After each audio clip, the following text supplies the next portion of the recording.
Never seen him 40 times this season. No stranger. Stranger here. Have you made that trip down here to see Rangers 40 times? 42 times this season. You must know the road and the miles pretty well, eh? No, aye, pretty well. So what about forecast today? 3-1 the Rangers. There's a few people in that. He says 2-2. 2 to Headline, 2 to McSwiggan. I don't believe him. And there were catering arrangements to be made. This bus load had their food the same way as they hoped to see Rangers totally foiled. Chicken drumsticks, how many are you feeding? From Detroit in the USA, led by Tom Plunkett, who runs the stateside version of this Edinburgh pub. Ex of Bonnyrigg, he's chairman of the Detroit branch of Rangers North American Supporters Association. Of whom we saw scoring cup-winning goals in our opening sequence. Eric, yours back in 1983. Does it seem like 10 years ago? Sometimes it does, Dougie, actually. No, it doesn't really, actually. It's been it's 10 years now, but it really doesn't seem anything. What have you been doing since then? What have you been up to? Well, obviously, after that, in '86, I left to go to Metz in France, and I spent about 5 years there before back injury put a sort of premature end to my career. Sure. And I'm now living up in Dingwall in the Highlands, Right. working with Ross County. As commercial manager? Yep. And obviously a lot of excitement around the Highlands now with the prospect of a place in the Scottish League. League. There is, yeah. I think our application went off yesterday morning, actually.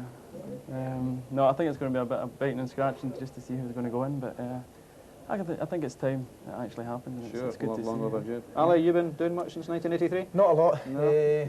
Keep myself quite busy though, Diggy, you know. Yeah. How's the leg? It's a lot better, thanks. I got the full length sort of plaster off a couple of weeks ago, and I've got the one up to the knee now, which is, as you know yourself, is a big relief.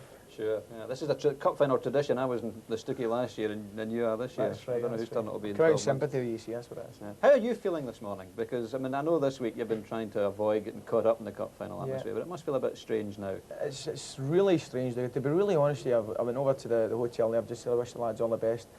And I'm probably more nervous now than I would have been if I was playing. For some strange reason, I couldn't put my finger on it, but I was very uptight, and I came back away and I wish the lads all the best. But once the game gets going, I'm sure I'll be okay. Eric, good conditions for the game. That's the first thing, which is always nice to see, isn't it? We were down on the park, and it was a wee bit hard, but I think a wee bit of rain earlier on this morning is probably make it really nice. Actually, it's looking very well indeed. Can you see it being a great cup final, a la the 3-all draw in the Skull Cup a few years back? I would like to hope so. Obviously, if you can put a nice spectacle on it, as well as getting a few goals, then that's great, you know. But cup finals sometimes tend to disappoint, and I think the two teams that are out there today could be a bit tight, you know. Can you see it being a sort of game where maybe only one goal decides it, Ali? Yeah, I hope I'm wrong, Doug. I think it'll be a very tight game with not a lot given away. Obviously, there's an awful lot at stake. I hope I'm wrong as I say it, and it is a good, fast-flowing game with a lot of good football. But I'm just worried about the conditions up here. I think we might need a referee up here with Eric and I. Yeah, because you should point out you two are actually, what, primary school mates? That's right. Eric was, as a boy, brought myself in East Kilbride, went to Maxwell Primary School, and Eric used to come up every morning and carry my books up to school and stuff like that. So I hope it carries on. The tradition carries on. So who was the better striker then, Eric? Well, that's obvious, I think. I'm too modest to actually say, but... no, that's likewise. not something that Ali would ever be accused Likewise. of. Anyway, we'll look forward to hear your thoughts on the game and on the players involved in the course of the afternoon. And talking of players involved, you, of course, can win yourself a trip to the Charity Shield match at Wembley on the 7th of August between Manchester United and Arsenal by entering our Man of the Match competition. Who do you think will prove to be the man of the match this afternoon? Give us a call on 0891 200 888, and you have until 4:30 this afternoon, so clearly you can wait until the game has been underway for a while before making your choice. So that's the Tennent's Man of the Match competition, 0891 200 888.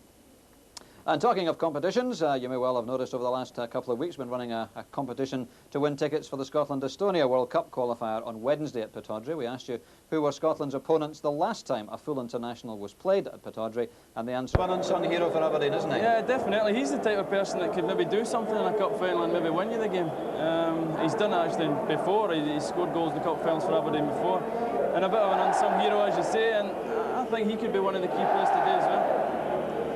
Let's ask you guys, because I think we all agree that a lot of recent finals have been disappointing, whether this is going to be an entertaining one. Just before we do, apparently we've got the reaction of Scott Booth to finding out that he was definitely in the starting lineup. Scott, we knew that the Aberdeen strike force wasn't all going to fit in. Ian's on the bench. Tell us how you'll line up front today. Well, obviously it'll be myself and Duncan now that Ian's on the bench, with Mixu probably on the left-hand side. So we're hoping that's going to work today. Attack-minded team that you've put out today. Yeah, I think you can't come here and put out a defensive team we're going to come here and we're going to play as well as we can and go forward as much as possible and hopefully get a couple of goals. Terrific season for you so far, Scott. You've gained your first international goal and a few caps, of course, for Scotland. But how does this occasion compare today? Oh, this is it for me just right now. If I can play well in this game and hopefully help the team get a win today, then that'll be me for the season. Delighted. All the best to you, Scott. Thanks for talking. Thank you. As well as delighted to be in. Yeah, of course. Everybody's delighted to be in a good final anyway, so right. What's the mood in the Rangers team? Do you feel confident about getting this treble? Everybody's really determined to feel it inside in the dressing room, and everybody will be up for it. No problem. I suppose you feel it at a time like this for the players who are actually left out. Yeah, of course. It's I know what it is, so it's hard for them, but we have to win it for them as well. So we have to give 100% now, and then everything will be all right. Do you think it's a game where you'll be allowed to play football? Oh, I hope so. You never know. You only can tell that after the game. Okay, thanks a lot. Thanks. As Peter House are particularly pleased to be in that Rangers starting lineup. Well, we've been telling the story of the Cup throughout the last couple of hours or so. We've got to the semi-final stage, and two splendid matches there were too. Let's take a look at how Rangers and Aberdeen got to the final here at Celtic Park this afternoon.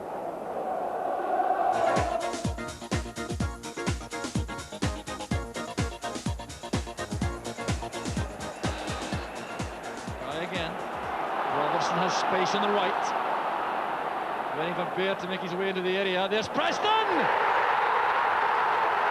Hearts are in the lead!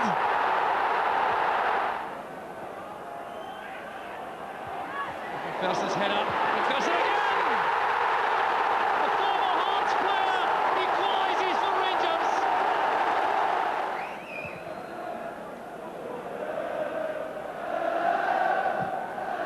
Bouncing it on. Here's McCoy. Walker changed his mind, and Rangers are ahead. Ali McCoy maintains his incredible record of scoring in every match this season against Hearts.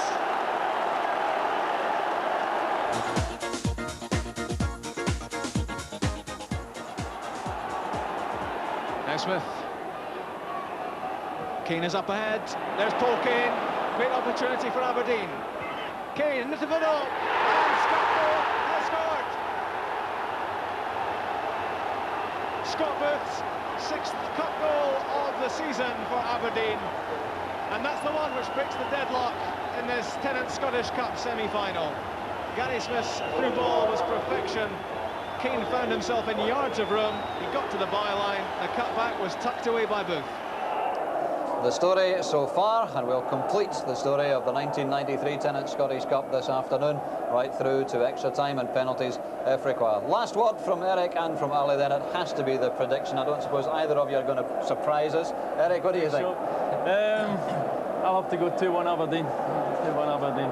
It might go to extra time, but 2-1 Aberdeen. Ali? I think there's a possibility extra time, but I'll go for 2-1 Rangers. So you both say the same scoreline, but different 2-1 or 2-0 Rangers. Right, okay then, let's see who gets it right. If either, let's go out and enjoy the whole of this 1993 Tennant's Scottish Cup final. Our summariser is Billy McNeil, match commentary from Jock Brown. Thank you, Dougie. Good afternoon. This really is a marvellous setting this afternoon at Celtic Park. It may not be Hampden, but the atmosphere really is just what you would expect for the Tennant Scottish Cup final. 51,000 people inside the stadium, and all set to enjoy what we all hope will be a marvellous occasion.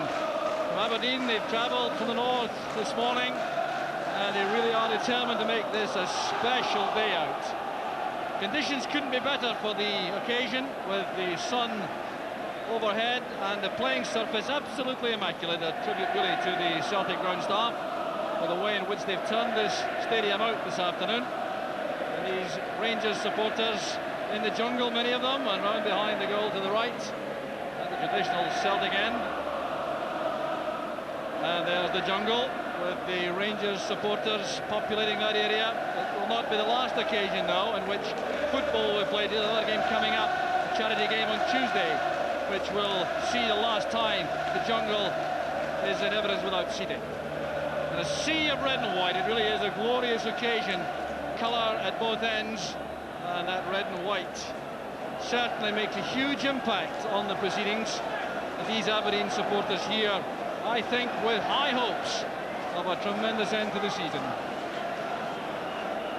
So the teams will emerge very shortly. The treble is what these Rangers fans are hoping for only the 5th time in Rangers history. Twice in the 70s, 1976 and 1978. Back in 1949 they did it for the first time, then again in 1964. And Walter Smith has the opportunity this afternoon to be the manager who leads the side to a treble again. So the long high view of the stadium with anticipation enhanced all around as the teams are awaited. Really is a tremendous setting, Billy. Yes, it's a perfect occasion and perfect weather and a tremendous pitch for a cup final. I think it's a credit to John Hayes and his ground staff. They've got the ground in excellent order, and I don't think anyone will have any complaints about the condition. But we're looking forward to a good final, and hopefully it'll turn out to be that.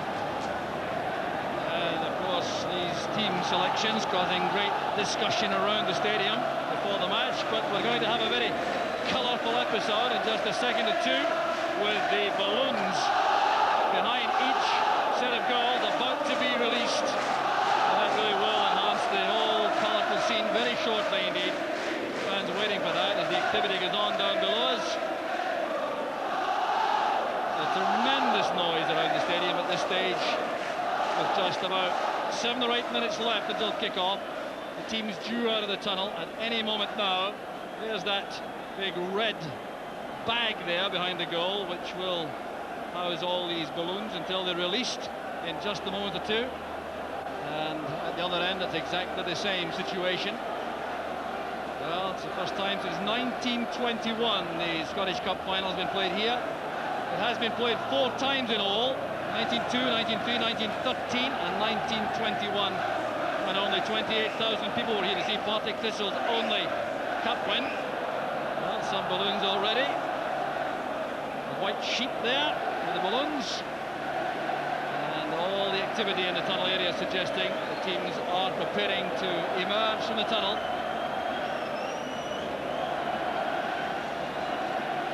Well, there's been some delay before the cup final this season, but while there may have been some regret about that in the last week or so, that's all forgotten now. It's the tense atmosphere you would expect as the balloons are released at both ends of the stadium. The red and white for Aberdeen, the red, white and blue at the other end for Rangers, just adding to the colour of the occasion.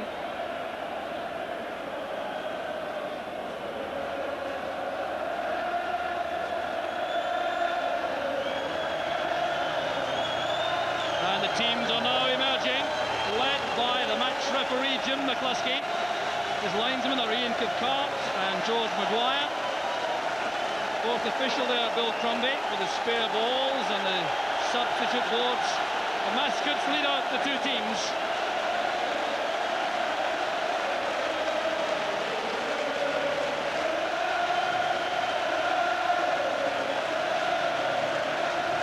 The welcome for the players, tumultuous.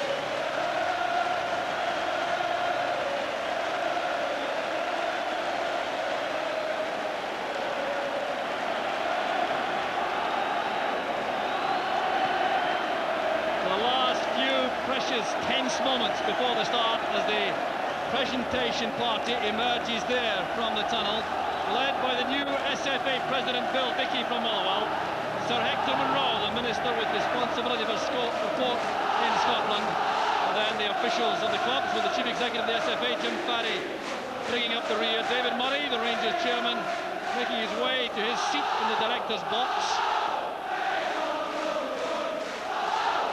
Walter Smith being introduced there by Donald Finlay, the Rangers vice-chairman, to Bill Dickey, and Sir Hector Munro. Ian Donald, the Aberdeen vice-chairman, coming through there. The young mascot there for Rangers, Andrew Johnston from Stirling, attends Dollar Academy, 13-year-old, and his hero there is Andy Gorham there, shaking hands with Ian Donald. So the introduction's going on. Bill Dickey, of course, will know all these players extremely well. Sir Hector Munro may not be quite so familiar. Peter Haustra missed out last season from the Rangers side, but he's in at the start this afternoon. So the match officials there being introduced. They have such an important role to fulfill this afternoon. So referee Jim McCluskey, second from the right. It's his first Scottish Cup final. Already handled 6 internationals though, and 35 European ties. And here's Willie Miller bidding there to become only the 3rd player or manager, the captain and manager side to the Scottish Cup victory. The Aberdeen substitute, young Lynn Massey, a 14-year-old from Peterhead Academy. So Ian Donald carrying out the introductions there, the Aberdeen vice-chairman. Stuart McKimmie, a very long spell out with injury, but he's back in the side. Mixu Patalainen lost in the Dundee United side of 1988. Lee Richardson capping a brilliant first season for Aberdeen. Angus Meldrum there from Tennant Caledonian, the sponsors going through also. So the Rangers team confirmed once again. Neil Murray will be the youngest player in the field at the age of 20. Ian Durrant wears McCoy's number 9. 4 of these players, McPherson, Ferguson, Houser and Murray, did not play in the winning team last season against Airdrie. And this is an idea of how they may line up for the match. Well, Durrant there beside Haitley may well withdraw a little, make it a 5-man midfield, but that's a likely formation for Rangers. On the Aberdeen side, Willie Miller had a number of selection problems. He solved them this way. With Stuart McKimmie coming in, Gary Smith, the unlucky defender, left out, and Ian Jess not deemed perhaps fit enough to start this match on the bench with Smith. And there could be a number of formations for Aberdeen, but here's a very likely one. The fullbacks could switch, of course, Stephen Wright and Stuart McKimmie. There's also the possibility of a sweeper and 2 markers in defence. And Mixu Patalainen could withdraw to a position wide on the left, rather than starting off in a 3-man front line. So Mixu Patalainen had that disappointment in 1988, losing to Celtic in the final when he played for Dundee United. Willie Miller's first signing for the club when he became manager, at the cost of £400,000. And Ian Durrant has come back from that dreadful injury sustained way back in October 1988, and he could be a key man this afternoon with a floating role up front for Rangers. So Scott Booth will be up front with Duncan Shearer. He's already scored his first international goal, the youngest player in the Aberdeen side at 21, and a big prospect for the future. And Mark Haitley savoured that occasion a year ago when he won the match against Airdrie for Rangers. He's played all over Europe, but still sees this as a huge occasion. So the tense closing moments of the build-up coming to an end. It's Rangers who will kick off. And the match referee there, Jim McCluskey, capping a very impressive career in the middle, the 42-year-old company director. He's a linesman in the cup final 10 years ago between these two clubs. So the 108th Scottish Cup final is on the way. And Dave McPherson lofts that high ball hopefully forward, and indeed there is confirmation already that Stephen Wright is playing at right back and Stuart McKimmie at left back in the opening stages. There's been some tinkering in the midfield by Aberdeen also. They're opening up with 4 in the middle. Mason on the right, Grant and Richardson in the middle with Patalainen on the left, leaving Booth and Shearer up front. So these are the changes in formation for Aberdeen.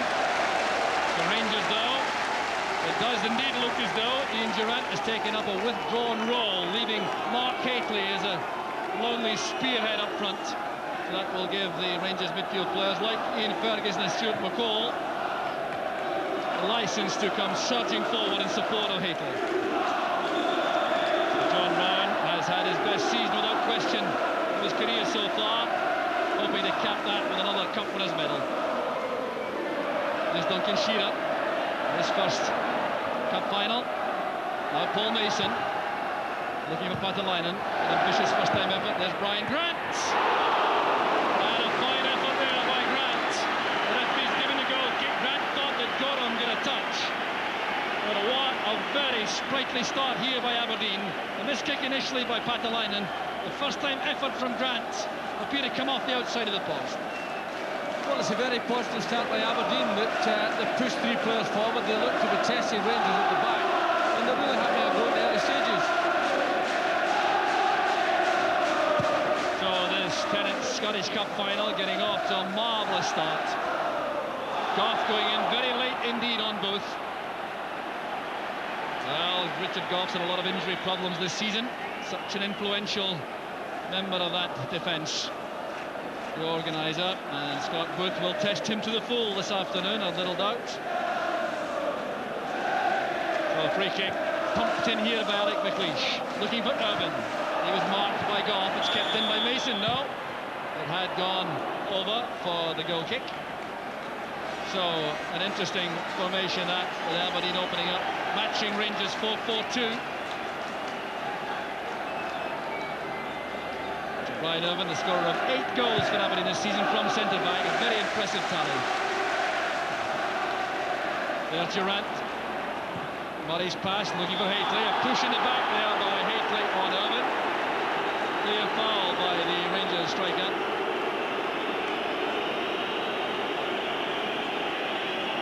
There couldn't really be any argument at all about that. It was one of these challenges that I think Mark Haitley went in strong, but wasn't all that much wrong with it, but the referee probably just wants to keep a tab on things early on. So still sheer bedlam around us coming from this 51,000 capacity crowd. Irvin returns the header. Goff winning it well there from both. Here's Richardson. Patalainen. Richardson again. No offside with Brown peeling back there. Looking across towards the linesman here. Well, it's interesting to find Scott Presley on the bench for Rangers. Maybe some suggestion, Billy, that Richard Goff and John Brown causing some fitness concern to Walter Smith. Well, I think so. I can't think of any other reason. I thought maybe Walter would have used one of his more experienced players, but they may be just apprehensive that either Richard Goff or John Brown are still not completely recovered from the injuries they had. Good play here by Mason. Keeping the pressure on. This is Booth trying to get away from Ferguson. A very good tackle, and it's certainly a very business-like start by Aberdeen. Good play here by Paul Mason, and Gorham beating the ball to safety. So Stephen Presley and Gary McSwiggan are on the bench for Rangers. Gary Smith and Ian Jess for Aberdeen. Lots of movement inside the area here. McPherson following Patalainen everywhere. There's Alec McLeish in the attack. This is Shearer trying to hold off Brown. Now Grant. Back with Richardson. Tackle there came from McCall. It came in late. And Richardson didn't appreciate that at all. Well, in a short fuse, Lee Richardson, and Stuart McCall would know that, of course, making that crunching tackle undoubtedly late. It's really challenging. Actually, Stuart McCall can maybe consider himself just a little bit lucky that the referee didn't take his name. It certainly gives indication that he wants to win this game. So here's Mason over the free kick. Wright offering an option on the flank. Receives the pass now. By Brown. Mason to Wright. Mason again. Very good touch, Paul Mason. Cross goes Shearer with Goff. Good marking there by Richard Goff. The Rangers captain was very sharp for that tackle. Well, Aberdeen clearly looking for a very brisk start to the match. They want to seize the initiative. They're going the right way about it right now. Headed by Goff. David Robertson was fouled by Scott Booth inside the area. It landed very awkwardly to Robertson. Well, the distinction of having a winner's medal for both these clubs. David Robertson in the winning side in 1990 for Aberdeen. Clearly fouled here by Booth, who was jumping into the fullback. So winner's medal for Aberdeen in 1990, then a winner's medal last year for Rangers against Airdrie. Well, some hard thinking perhaps to be done among the Rangers players out there, Billy, because Aberdeen really have tried to take the initiative. Well, they're certainly taking the initiative in the early stages, and they're testing Rangers at the back. I like the system that they're using because you've got Paul Mason playing very wide on this side and Patalainen holding a wide position on the left. So they're giving the front two lots of room to test the two centre-backs. And at the moment they're playing very, very positively, and they're testing Rangers at the back.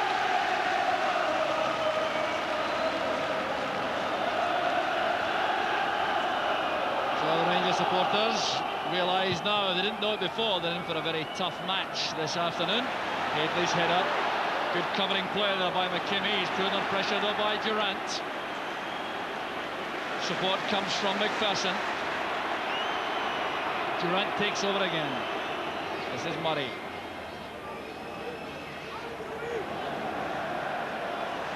Came off McKimmie, says the linesman. Throw to Rangers.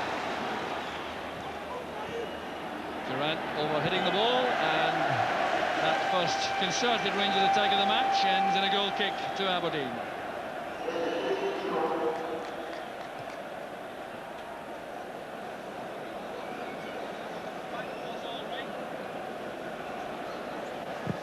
So Davy Dodd standing there in the dugout area.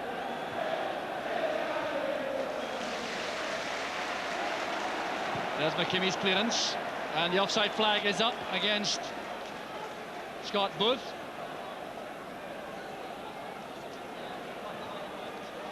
This is McCall charging forward for Rangers. Durant takes over. Good covering play there by Mixu Patalainen, fulfilling that wide left midfield role extremely well. McKimmie forward, and the tackle from the rear by McPherson, adjudged fair by referee McCluskey.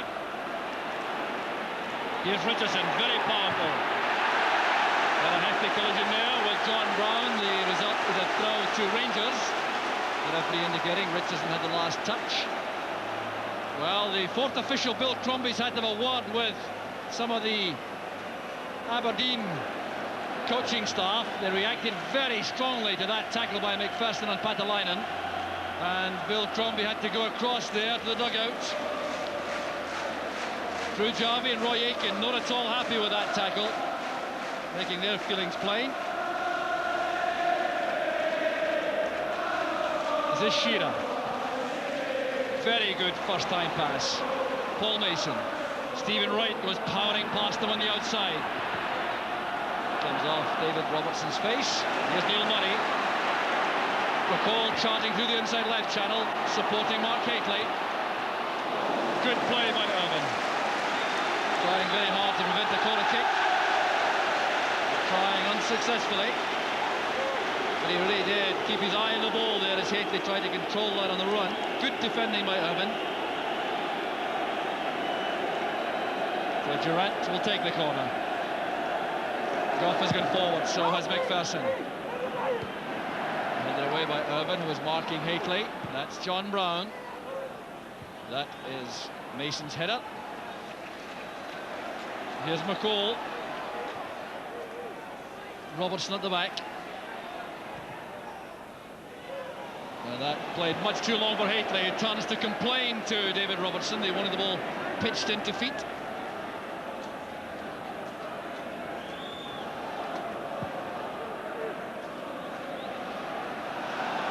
Was it touched on by McPherson? No, says the referee, not before it went out of play. In fact, the free kick's been given for a push by Patalainen on McPherson. Here's Durant linking with Hateley. Good play again by McKimmie. Well, out for the bulk of the middle part of the season, Stuart McKimmie, then played 10 straight games in a row, then missed the last 3. Here's Richardson. Looking for Shearer. That was a good opening for Aberdeen, created by Richardson's run from midfield.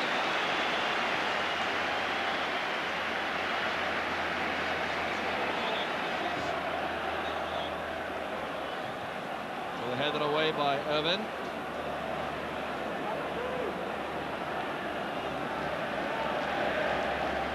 So here's McKimmie with the throw.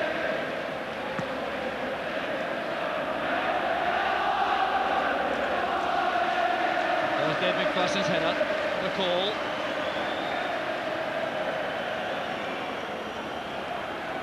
Such a vital player for Rangers, wearing his lucky number 2 jersey. That's the jersey he normally wears when he scores goals, he reckons. All his goals this season scored in that number. A late tackle by Brown. Once again, the Aberdeen bench is up to a man. McKimmie showing no malice there, or no ill will rather. Drew Jarvie and Roy Aitken in his feet, and we'll see why here. And a very clear trip by Brown on McKimmie. Still work for Bill Crombie, the 4th official down there. Free kick taken by McKimmie. Breaks off McPherson. Ferguson towards Murray. Grant caught Ferguson late. The referee will have to be vigilant here, I reckon. Murray going forward, running straight into McKimmie. This is Richardson. Inviting Booth to go sprinting through. But there's no problem there for Richard Gough.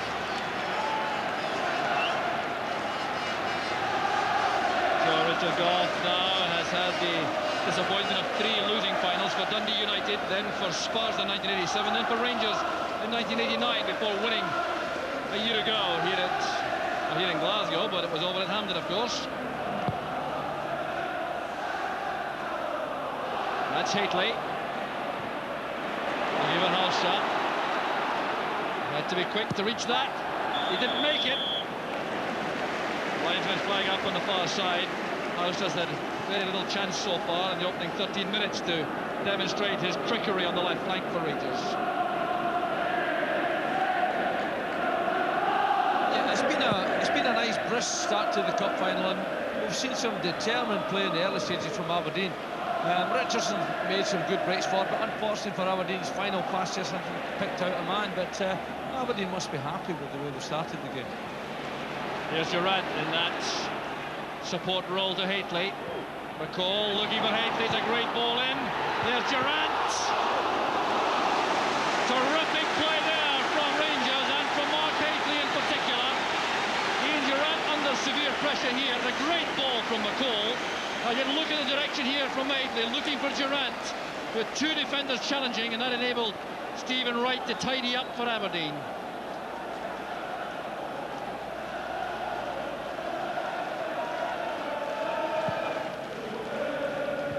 Richard Gough, the header which goes straight to Brian Grant. Great pass that from Shearer, his first touch was immaculate. This is Booth getting away from McCall. And he settles for a corner. Came off David Robertson. A very swift counter-attack from Aberdeen. Well, so far, it's the kind of a final we had every right to expect from Scotland's 2 top clubs for the season. Powerful header there by Patalainen. It's back with Grant. Here's Mason. An offside flag up on the near side. Free kick it is to Rangers. Well, that was a very fine move by Rangers from the reverse angle. You'll see the quality of the pass played here by McCall. Durant made the run. The header came from Haitley. There was Grant and Irvin making life difficult for Durant. That's the threat that Mark Haitley carries, because he's so good there that he can get up there, he can hang, can pick out one of his colleagues. Durant was only inches away from opening the scoring there. So that will give Rangers some encouragement. Willie Miller has now appeared down on the track side. The Aberdeen manager has come down from the director's box. It hasn't lasted long up there. So here's Robertson. Good play by Wright and by Mason. Delightful pass for Wright. Good running also from Grant, matched by Ferguson for Rangers. Good tidy play from Grant. Customary fashion. Breaks now off Halstra for Richardson. Gorham taking no chances, not the most decisive punch. It's McKimmie with Neil Murray. Well taken down by Irvin. Good awareness shown there by Paul Mason. Headed by Brown. Richardson caught late by Ferguson. There's some very tough tackling going on out there. Now Ferguson and McCall against Grant and Richardson in the heart of the midfield. Really is fascinating battle of strength and skill. Willie Miller now being spoken to by Bill Crombie. Clearly Willie Miller not happy with some of the tackles that have been dished out early on. And there was a foul by Ferguson on Richardson. Now Duncan Shearer may well try to test Andy Gordon from here. Could it be Richardson? No, it's Shearer.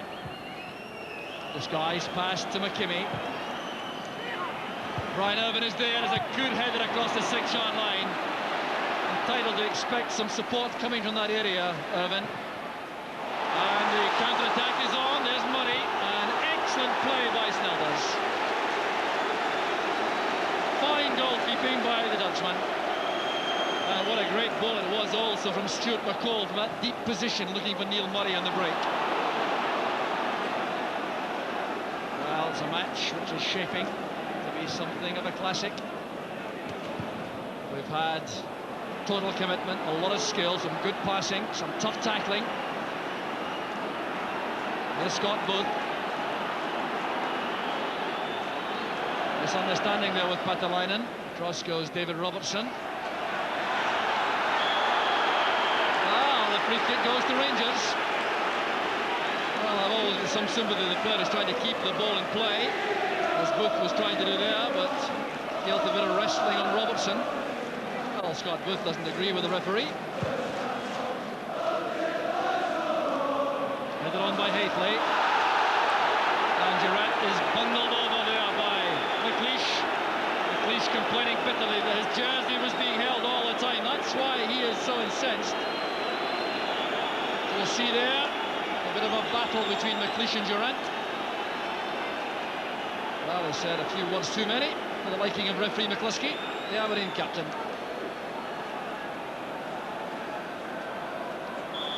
So the free kick being taken here by Durant, rifled in well. That's a good clearance by Patalainen.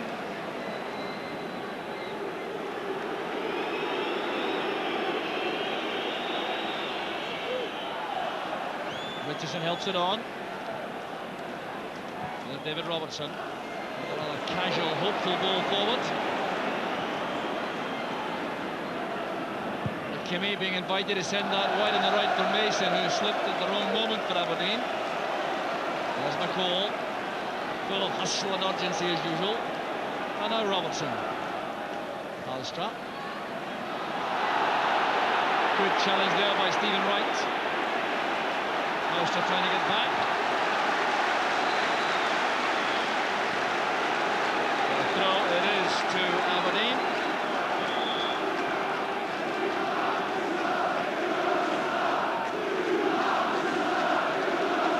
20 minutes of the Tennant Scottish Cup final gone. No scoring, but no lack of action.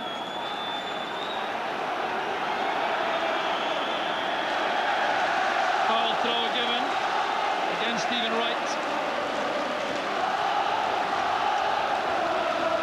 So the Rangers team, there's confirmation of the way they have indeed lined up. Durant slightly withdrawn from Haitley, but otherwise a 4-4-2 formation.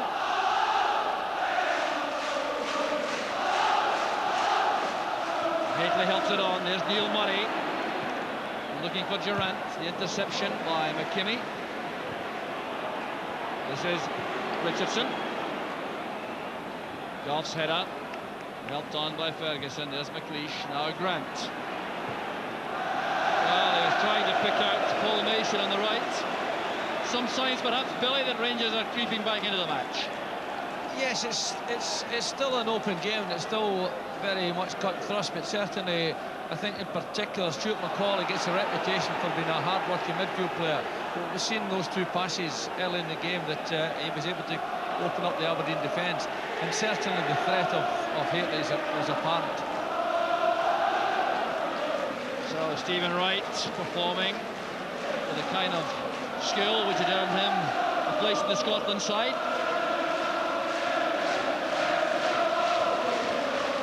Durant looking for Haitley. There's Wright. underneath that. Brown's header breaks off both for Shearer. Both weights in the middle. Good ball in the end. That's Patalainen. And now Mason. Now trying to drill that across the face of the goal, looking for an Aberdeen player to turn that towards goal. And Mason, such a skillful player, wide on the right of this four-man Aberdeen midfield. Irvine matching Haitley. Good pass from Ferguson. This is Hallström. Trying to get away from Stephen Wright. Young fullback did well. So too did Brian Grant. That's McCall. A chance on here for Murray. The deflection and the opening goal for Rangers. The youngest player on the field opens the scoring in the cup final in the 23rd minute of the match. Neil Murray for Rangers with the help of a deflection. And something of a disaster this for Brian Irvine, who miskicked there. Bad first touch by Murray, but he recovered and it came off Irvine at the end. Yeah, Brian Irvine has a disaster because he misses the first one and then deflects the shot. Here you see Stuart McCall plays the ball into middle. Brian Irvine completely mishits it. Neil Murray's on hand, strikes the ball, but it hits Brian Irvine and beats Snelders. Well, what a facer that is for Aberdeen, who had performed so impressively early on in the match. But Neil Murray gets his second goal for Rangers, his second 10th Scottish Cup goal after a marvellous effort against Arbroath in the earlier round. Durant was on the ground, Alec McLeish committed the tackle. There's the missed kick there by Brian Irvine. He then was given a second chance here by that bad first touch by Murray. The shot then deflected off the unlucky Aberdeen defender.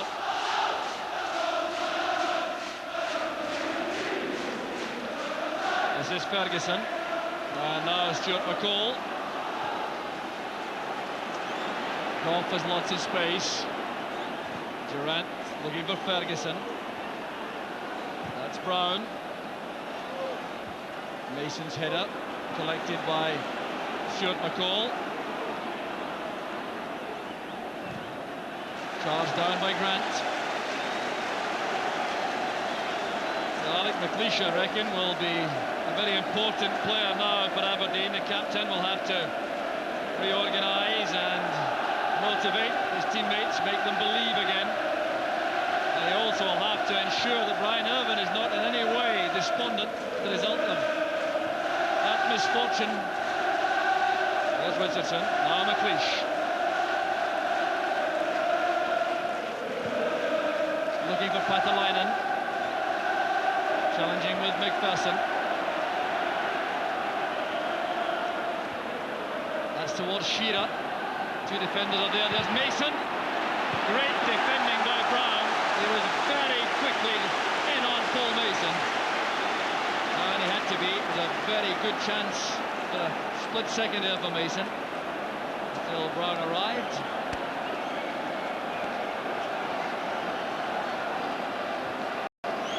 Durant's layoff.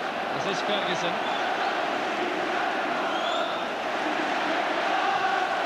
Looking for Hallström. Fine play by Ferguson in midfield. Haitley is caught well offside there. I don't even knew about that.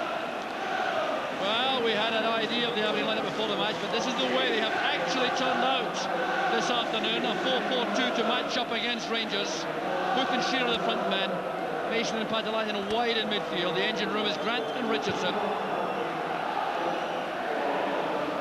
Headed away by McPherson. This is Richardson.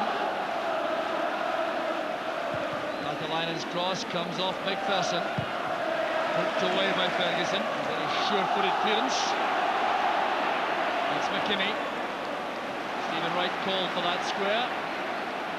There's Mason on the touchline. Has to win it back from Durant. Good play by Mason. Patalainen. Hooked away by Ferguson. Richardson turning it back as Fleesh and McKimmie collide in their attempts to ensure Hateley made no progress. Richardson getting a lot of treatment from the Rangers supporters, having been ordered off the last league match at Pittodrie between the two clubs. Careless one by McCall. McCall will not be denied. Apologising to his teammates there.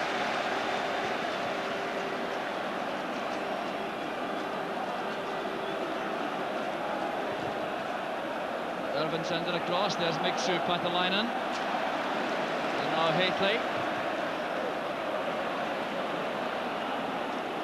McLeish with Stephen Wright in space over here on the near side. Mason again makes the angle ahead. Booth and Shearer and Patalainen up front. Good challenge by Goff. In goes McKimmie. A bit of climbing there on the shoulders of Hateley. Well, there's been a bit of frustration, Billy, for Aberdeen after their very good start. To find them sort of goal behind now must be a major blow. Well, that's right, it is a blow because they started so well in the match. Having said that, when your centre-half makes a mistake, it often proves fatal, and so it happened to Aberdeen. But they're playing well. They're keeping a nice width about them. Patalainen stretching on one side, Booth on the other. And the two centre-forwards are causing all sorts of problems for the Rangers' defence. Rangers' defence doesn't look particularly confident at this minute. In midfield again with Ian Ferguson. Now Richard Goff looking for Hateley. Good marking again by Irvin. Well, Brian Irvin tried to shrug off that error which gave Rangers their opening goal. He's had a very fine match so far apart from that against Hateley.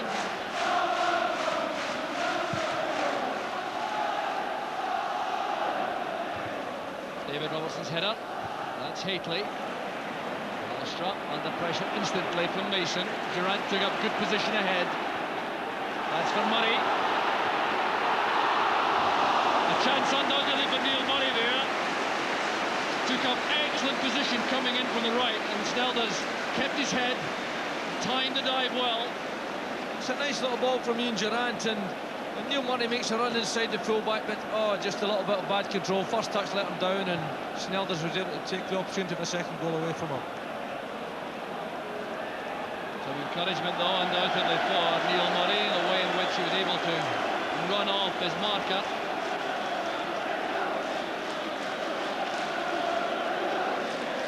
Well, undoubtedly another occasion he will never forget, starting a first team match for the 17th time only, and it's in a cup final.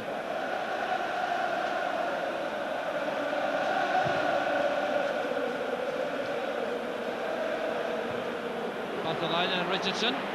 Misunderstanding. There's McPherson. Well, Rangers are notoriously difficult to come back against. They do settle a lead extremely well. There's a free kick though for that tackle by Irvin on Hateley. Approaching the half-hour mark now. Rangers leading by 1-0.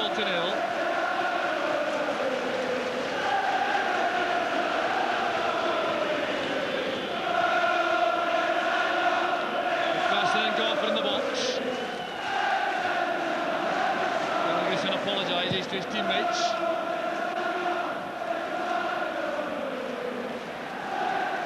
John Brown finding Murray in space.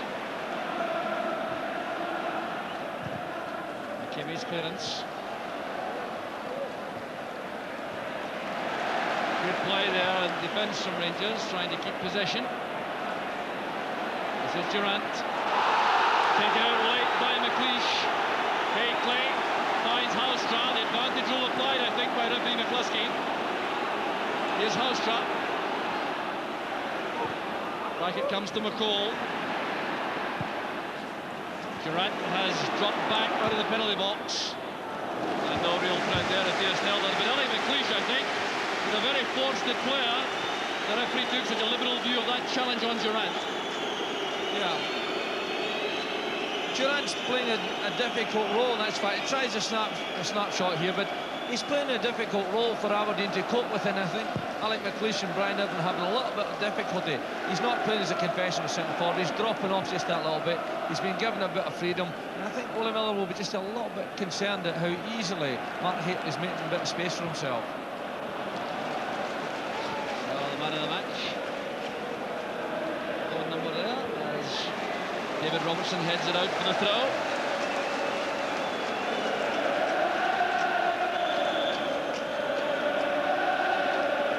Here's Stephen Wright now with the throw. It's a very important phase in the game for Aberdeen. They really cannot afford any errors in defence. And they have to try to get back on level terms as quickly as they can. It's a good tackle by Mason on Durant. A rather hopeful ball played across there by Wright. McLeish going up with Haitley.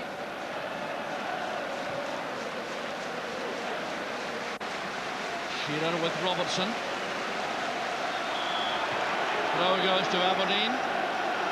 Former Aberdeen player David Robertson turning it out. So Mixu Patalainen has come across to take a long throw. Duncan Shearer hovering on the penalty spot there as Patalainen dries the ball off. Get a good grip. Trying to get distance into the throw, looking for Irvin also. Irvin is there with Goff. Set high in the air by Ferguson. There's Patalainen. Forward comes Wright. And a foul against Booth for a push on Brown. And Booth protesting, I think, that Brown was backing into him. That's his complaint. He may have some merit in that. I think Scott Booth was just a little bit early with his challenge and lent on John Brown. Nothing serious in it, but certainly the referee was right.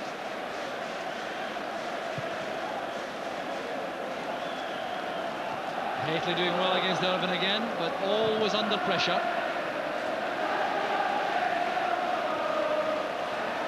Patalainen and Goff clash, but McKimmie heads it forward straight to McPherson. Round to Ferguson. Mason comes back to collect for Aberdeen. Snelders taking no chances there about that being deemed a pass back. Durant sets off with Irvin and chase. Good calm defending again by Irvin. Appears to have recovered from that setback with the goal. Brown sending it along. The offside flag was up against Haitley, much to the annoyance of the Rangers supporters.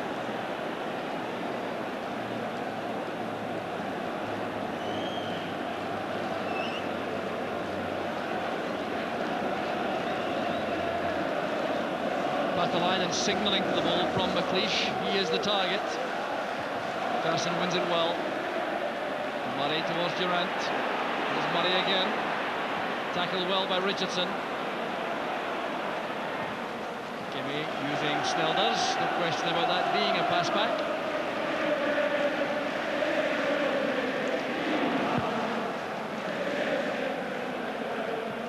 Goff doing well again against the presence there of Patalainen.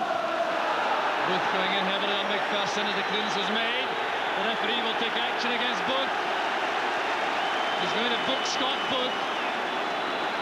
Well, the referee is taking action at last. There have been one or two nasty tackles in the opening half hour or so. Scott Booth has been guilty of a couple of fouls. He's also been doing a little bit of mouthing towards the referee, who's clearly decided that enough is enough. But we'll have another look at that and see whether or not Booth has any complaint.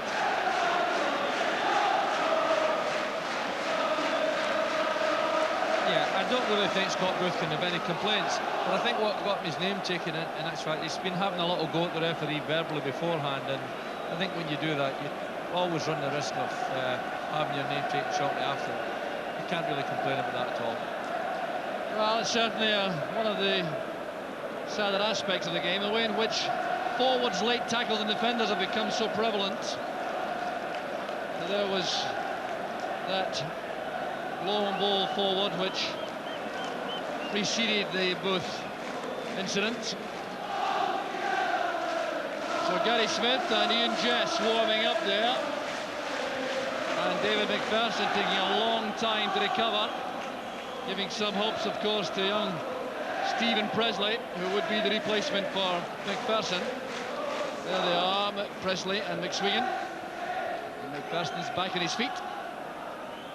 Gorham's free kick. Headed on by Hateley, straight to the arms of Snelders.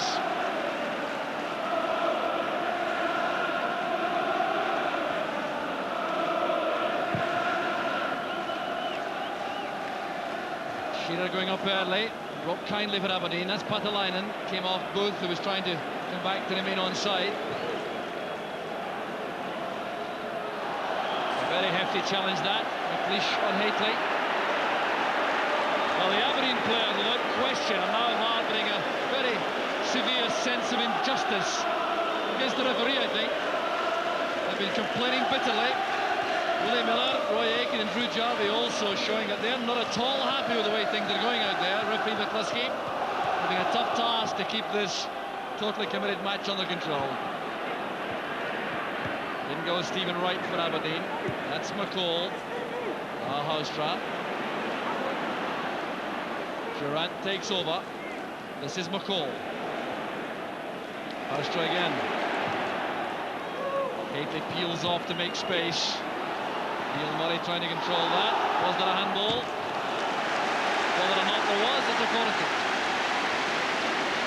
Yeah, Matt Hateley's been difficult for Alec McLeish and Brian Irvine because he's peeling off them and he's finding himself a little bit of room. And Rangers are shooting enough to play the ball in those areas, knowing his ability in the air. So the corner kick being taken again by Durant. Ian Ferguson was there. Attacked instantly though by McKinney, who did very well to put him off. Closed them down very swiftly, preventing a clear volley at goal. So the goal scorer, Neil Murray, with the help of a deflection from Brian Irvine. Patalainen getting up well. Scott Booth and Duncan Shearer having great difficulty in making any headway against the Ranger defence. Here's Hateley testing Irvine. Breaks off McLeish to Richardson. Trying to find Booth with the pass. McPherson read that well for Rangers. Well, the service for Aberdeen has slowed up from midfield. It was impressive early on, but since Ferguson and McCall got to grips with things for Rangers, they've been finding it more difficult. But here's Booth on the break on the left. David Robertson there to clear. There's Patalainen. Richardson challenged by Ferguson very effectively. Here's Neil Murray. Irvine's clearance goes straight to McPherson. Ferguson to McCall. That's a good play from Rangers. Stuart McCall took a knock there from Paul Mason. Well won by Wright. Here's Duncan Shearer. Haustra gets back. Ferguson's back here. Confidence now appears to be surging through the Rangers ranks. They've come through a very sticky opening spell to take the lead, and they're now looking to be more and more impressive as the first half goes on. Ian Ferguson becoming more assertive in the midfield area.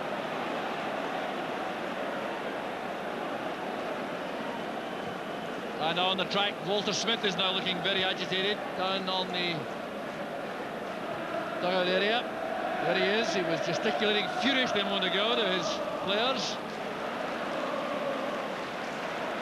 This is Murray.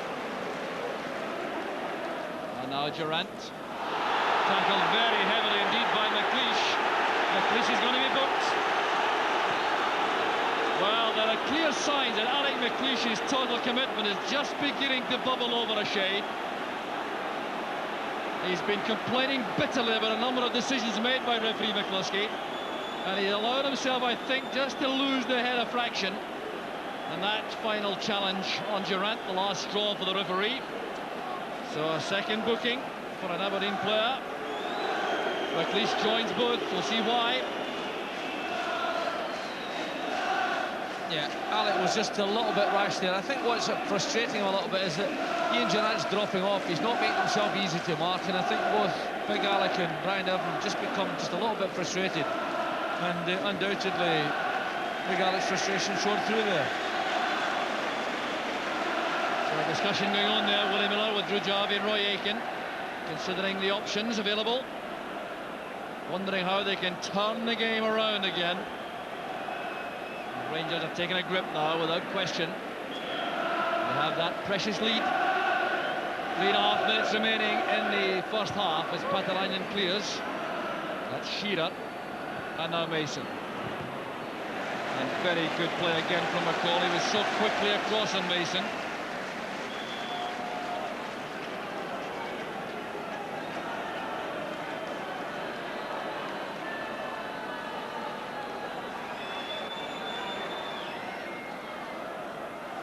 That's Duncan Shearer. Now Stephen Wright. No one making a run into that area for Aberdeen. Shearer hoped that Booth would do that. So does Stephen Wright.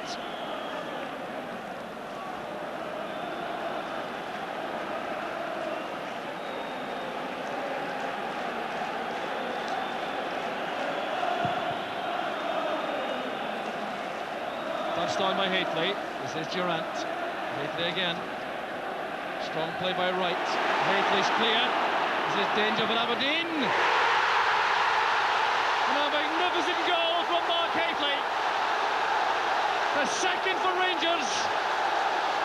And sheer delirium among these Rangers players. His strength and his pace and his accuracy earned that second goal. Sheer joy on the terraces for these Rangers supporters. And Mark Haitley drilling that almost through Theo Snelders. It's his 29th goal of a superb season. Hauser did well, so did Durant with a delicate ball through. And there was Haitley looking up, assessing the options, and the power and the accuracy beat Snelders.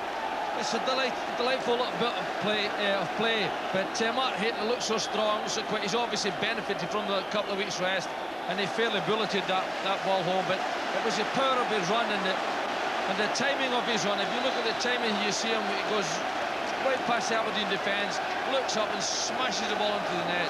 He's certainly benefited from those couple of weeks' rest that he's had. Well, what a major task faces Aberdeen now. Killer blow, perhaps, just before the interval. Here's Paul Mason. Now Patalainen sending over a good cross. Too close to Gorham, though. Well, it really was an excellent goal. Look at the pace here of Haitley, because Stephen Wright is no slouch. Number 3 there, he couldn't get to that. It's drilled through the legs of Snelders.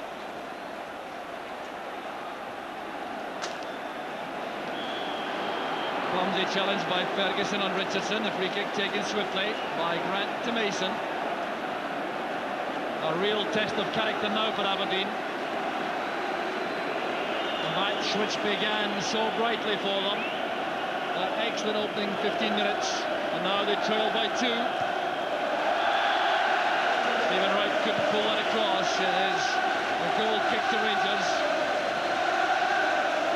Well, the noise you hear now coming from the Rangers supporters. Behind Andy Gorham and in the jungle here at Celtic Park. And the silence from the Aberdeen end. I'm sure they can scarcely believe this. Well, the treble looks to be a reality now. Haitley's header. Haitley colliding with Brian Irvine. The offside flag is up against Durant. Haitley's back on his feet, so is Durant. Well, the quality of the pass too from Ian Durant to release Haitley was quite incredible.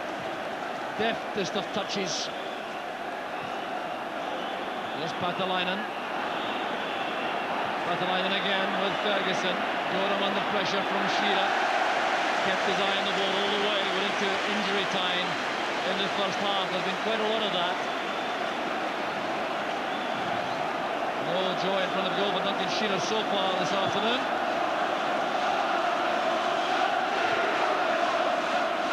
Jimmy's header was skewed. They'll throw it to Rangers.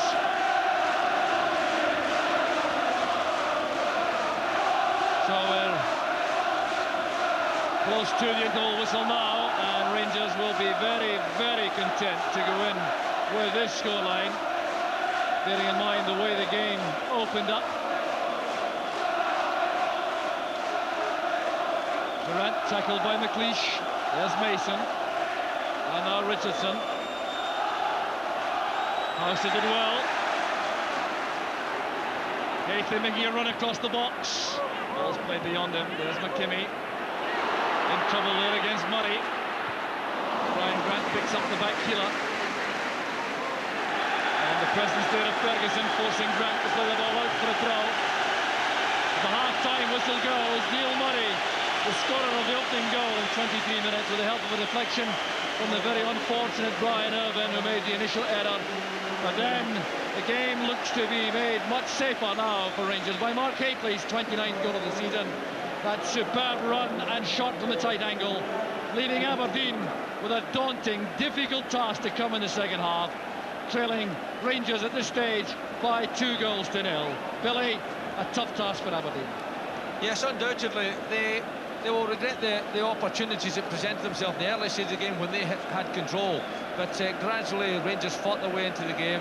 Unfortunately, a mistake by Brian Irvine gave them the opening goal. But certainly the second goal was a magnificent piece of footballing ability. A lovely little deft pass from Ian Durrant. But the timing of the run and the pace and the power that Hateley showed, it gave every cause to know why Hateley's a big thorn in their flesh.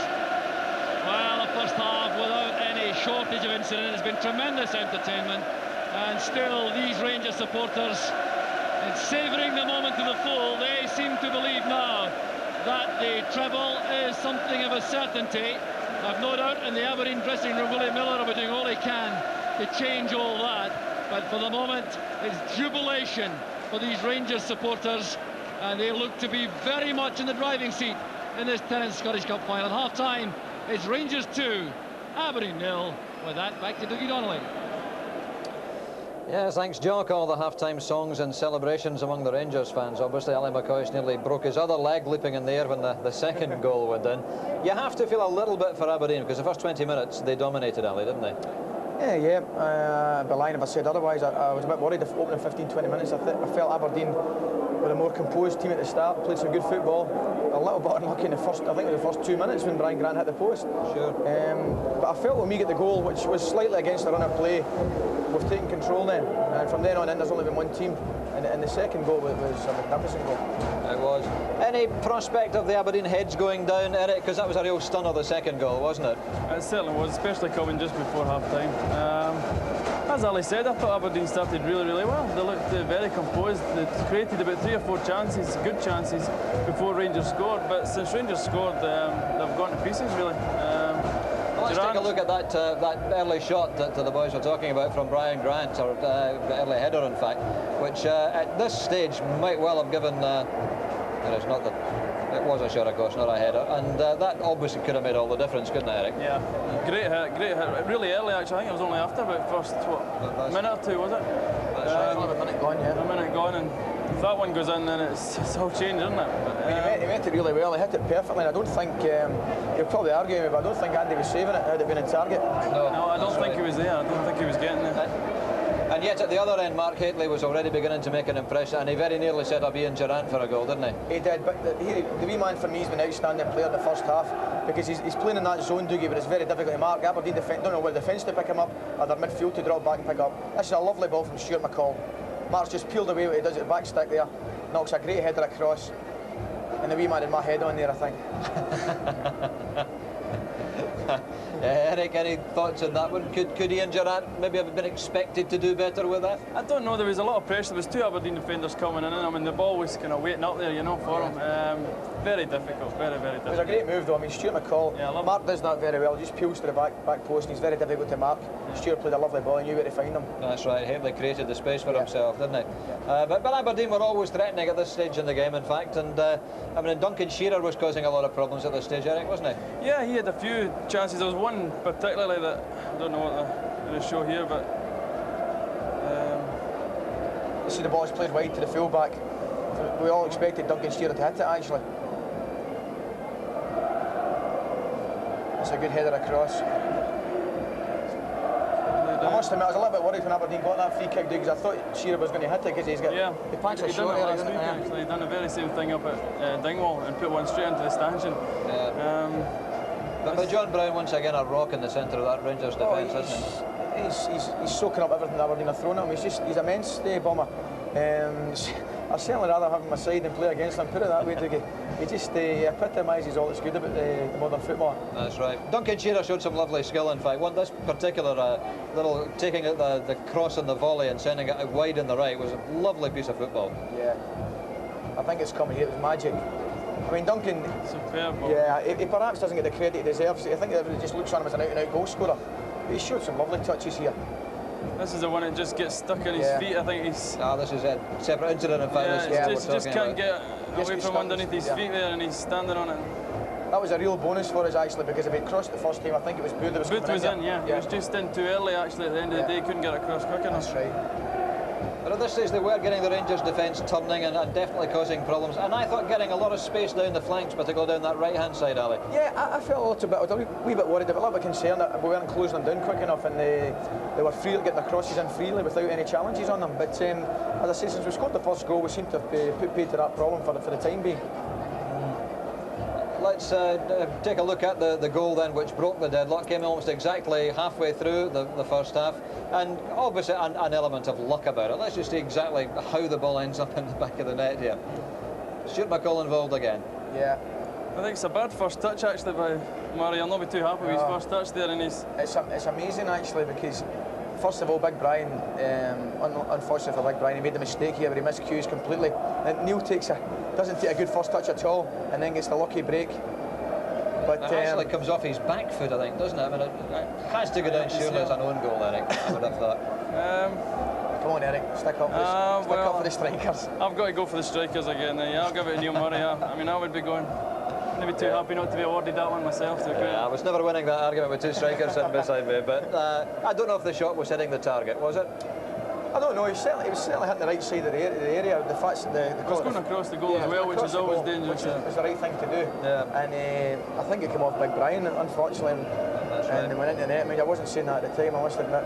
But it was against the run of play. But ever since that goal went in, Dougie, we've played some good stuff. That's right. With, as I say, the problem area had been for Aberdeen, the Durant zone, just behind Big Mark and in front of the midfield. I don't think they know what to do quite with him. Yeah, it's working well for Rangers because Hateley's on his own up front, and they're not quite sure whether to go and follow Durant or whether the midfield pick him up. He's getting great support from Durant. I mean, the timing he runs are tremendous when the ball's played up there. To find that when the balls are coming from either fullback, if you watch Durant, he waits to the last minute and it just explodes onto the scene somewhere round about Big Hateley. Yeah. And even if it's not Hateley that wins the ball, Dougie, that's not really an important thing. If it comes off Big Alec, a bad header from Big Alec or Brian's as good as a good header. But let's take a look at the second goal. In fact, created just as Ali says through that little incursion by Ian Durant. And if there was an element of luck about the first one, this was a beautifully made goal. Mark Hateley involved at the beginning of the pass there, as we said before, is unbelievable from Durant. The weight of it just magnificent. It's actually a 3-yard ball. See the wee man away there, he knows he's a good pass here. It's actually a 3-yard ball, and it's just amazing. Look, the weight of the thing forces Stephen Wright. I mean, it's going to come across him. And to be fair to Theo, he's a little bit unlucky. If it's going to go in, there's only one way it can go in, and it's through Theo's legs. And fortunately for us, it did. Great determination though from Hateley, tremendous. There's only one thing in his mind when he got on the end of it there. He's just so powerful, you know, and difficult to hold off in a situation like that. Watch, he gets his body across Stephen right there, and from then on, I think actually has a real look up to see if I'm coming into the box here. But it's a lovely clean strike, though, isn't it? It's a great goal. It really is a great goal. Yeah. We've seen him do it before, you know. That's right. So are you relaxing now as the treble won? No, far from it. No, far from it. There's another 45 minutes to go yet, Dougie, and I'm very pleased the way the first half, the latter stage of the first half has gone. To get 2-0 up in the cup final, I didn't expect to be doing it, but it's great. But there's still another 45 to go, and the dressing rooms, I'd like to be flying a wall in both dressing rooms because it'll be interesting. I'm sure Willie will be getting them going. From an Aberdeen point of view, though, Derek, what changes have to be made, if any? I don't know. They just seem to be really disorganised after Rangers scored. They seem to be all over the place. It's 2-0 down, and it's a big hill to climb now. But in saying that, Aberdeen could have been 2 goals up before Rangers scored, so a wee bit of encouragement, I would say, from Willie at half-time. Who knows? That's right. Well, these are the incidents on which cup finals turn. The teams, as you can see, coming back out onto the pitch, or Aberdeen anyway. 2-0 down, an awful lot of work to do in this second half. Let's rejoin Billy McNeil and Jock Brown. Thank you, Dougie. Yes, having a very close look here at the Aberdeen players as they emerge again to see if any changes have been made, but There's no sign of any substitute. The goal scorer, first goal scorer, Neil Murray, comes out, and what an afternoon this is for him. The youngest man in the field, scoring that vital goal. And then Mark Hateley, who really has been an inspiration up front for Rangers, scored the second. So Aberdeen now will be looking for a very, very fast start to the second half to get back in the match. We're looking for a lot from men like Lee Richardson there in midfield with Brian Grant. They have a key role to fulfill. And can Aberdeen pull this back? It will be a major achievement if they can. Trailing the champions by 2-0. And Aberdeen get the second half of this Tennent Scottish Cup final away with the very important task of digging in quickly early on, pressurising the Rangers defence as they did early in the match. But this time they're really looking for some reward. But Rangers really notoriously effective when they're in front at tying things up and keeping the lead. Well, they've grown in confidence, and in fairness to him, and Mark Hateley's a real threat to Aberdeen, and Gerrard has played well in that in-between role. He's made life awkward. Both he and Mark Hateley have made life very awkward for Aberdeen at the back, and it's difficult to see Aberdeen come back from a 2-goal deficit. Well, I think they are one of the very few sides who would have any chance of doing that, and their big support will be hoping that they can find some inspiration early on. Mixu Patalainen preparing another long throw again with Brian Irvin coming into the penalty area. A flat long throw swept away by Ian Ferguson. Ferguson, sometimes a bit of a slow start in the match, but he became much more influential as that first half wore on. There's Duncan Shearer. Ferguson again with the header back.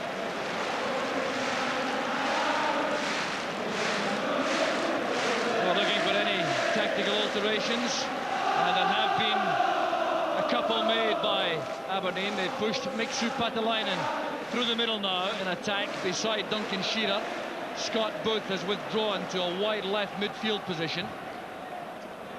And I wonder how long it may be before we see Ian Jess produced from the substitutes bench. Certainly the kind of player with the extra bit of quality which can make all the difference. A bad clearance by Brown. This is Patalainen. Shearer waits in the middle. A little bit ambitious, that effort from Patalainen against the goalkeeper of the quality of Andy Gorham. But Pataleinen's had such success with 20 goals this season for Aberdeen, and had the chance here to come inside. He had Booth square, he had Shearer in the middle.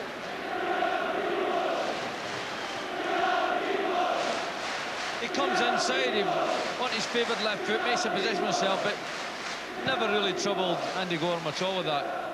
No sign of Willie Miller on that Aberdeen bench for the moment. He stayed upstairs, but I can't imagine he'll remain there very long.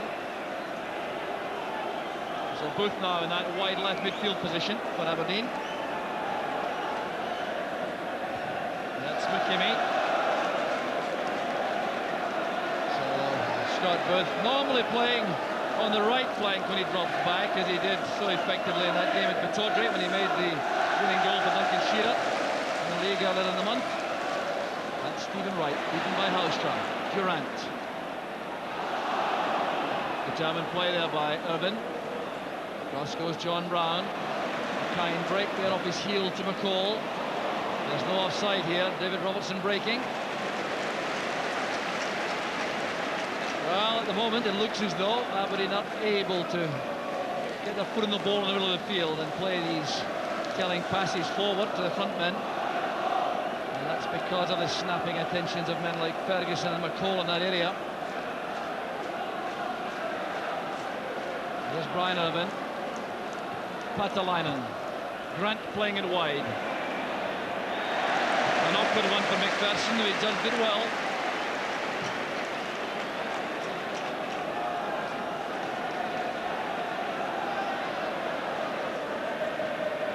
The header down there by Patalainen.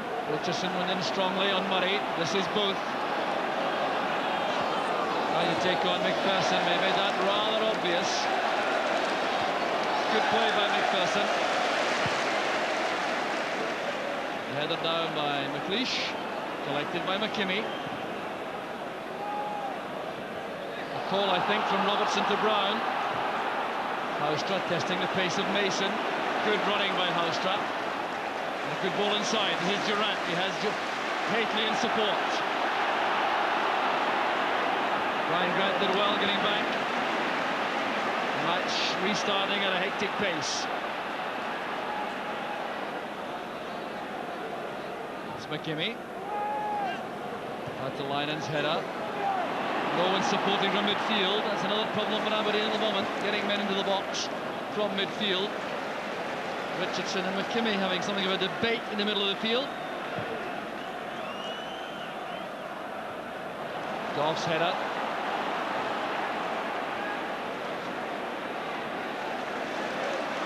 This is Murray. Haitley. Murray again. Mason's interception, that's right. Forced to hurry there again by McCall, right? That's why the error resulted. This is Stuart McKimmie. An arm of Grant to Mason. Here's Lee Richardson. Now Grant. Setting himself for the shot. It was blocked by Gorham.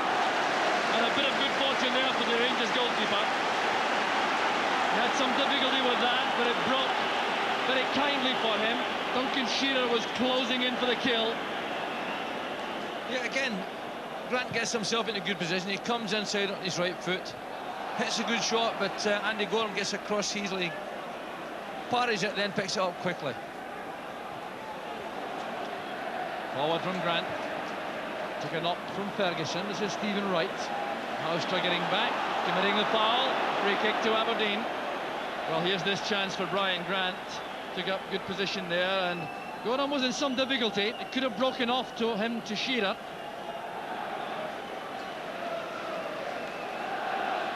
So the free kick taken by Stephen Wright. That's Patalainen.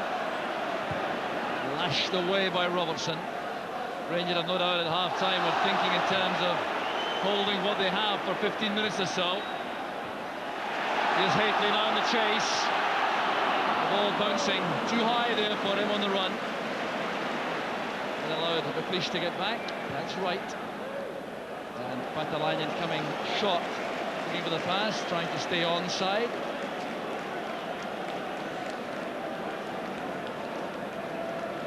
Instructions there from the bench from Davy Dodds for Rangers. He's weighed back by Bill Crombie.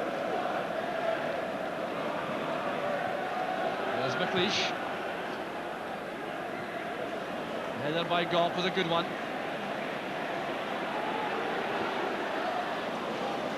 Richardson there trying to control on the instep a very badly spinning ball. Very difficult task.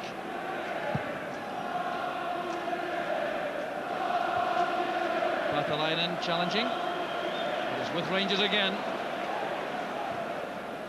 Houstra playing it long. And across goes Irvin. A little bit of uncertainty there. Irvin tells Snell does the leave that alone. Haitley's presence again causing problems for Aberdeen. Here comes Houstra. That's McKimmie. And now Booth. Well, the little dummy didn't deceive Dave McPherson, who was very quick in the turn there.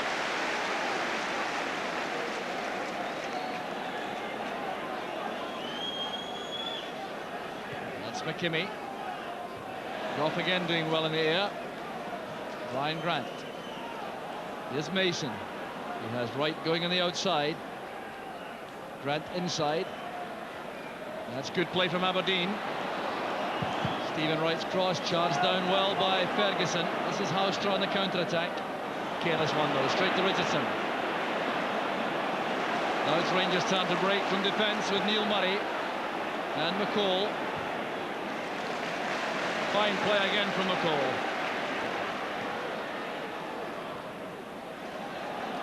Durant tackled by Shearer. Throw goes to Rangers. Well, Durant certainly has caused lots of problems for the Aberdeen defence with his elusive running, his positional play.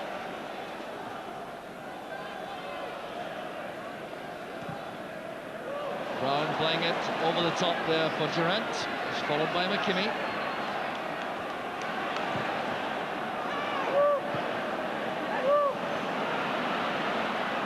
Hately well tackled by Mason. Fine play by Paul Mason.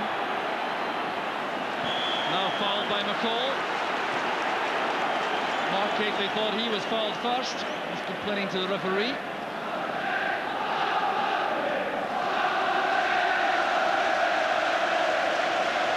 Now Willie Miller is on the track, right on the touchline.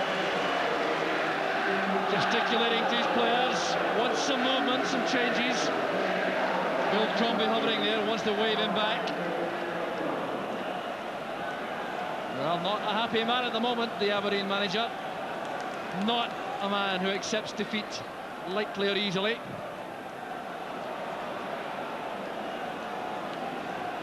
Forced forward by Wright. That's Shearer. This is Brian Grant. McKimmie makes himself available from the left. Shearer back to Richardson. Murray to Ferguson. That's fine play by Ferguson. Durant has Hately over on the left. Well read by Wright. Mason was very quick indeed there. A great turn of pace. Getting the ball ahead of McCall. Here goes the cross. Dave McPherson's there. There's Richardson. Oh, a hopeful effort that from Richardson. Had time to control that. And looked for a good pass into the box.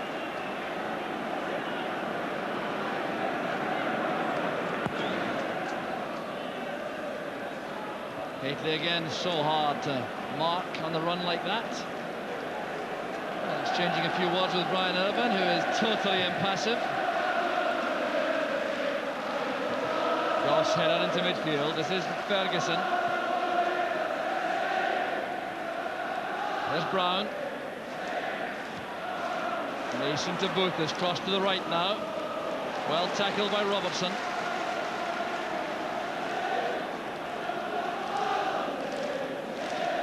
Both McLeish and Irvine this time going forward. Aberdeen have to live dangerously now. Here's Mixu Patalainen with his long throw. Hately was back defending. And defending just as effectively as he's been attacking. Well, this is where Rangers have been successful. They have dug in at the back. They had an uneasy start to the game. Aberdeen put a lot of pressure on them. But they've dug in there and they're now making life very difficult for Aberdeen to get any opportunities for a striking goal. There's McKimmie. Patalainen's return pass. Good running by McKimmie. Tackled well by Rangers. So confident now. They're playing football calmly from defence. In goes Irvine. Hately felt that. Richardson's header doesn't reach McLeish first time. There's Richard Goff. Hately still lying in the centre circle, injured. And I think that maybe time to play it out. McLeish does so. Very sporting fashion. So Hately will be allowed some treatment. It was a very hefty tackle he had from Brian Irvine. A fair one though. There was no free kick as Irvine went into that challenge on the Rangers centre forward. But Hately certainly looks to be in some discomfort. Meanwhile, Paul Mason is going to cross to Willie Miller for some instructions. So an earnest discussion going on there. Tactical alterations being contemplated. Mason listening. Miller delivering the instructions.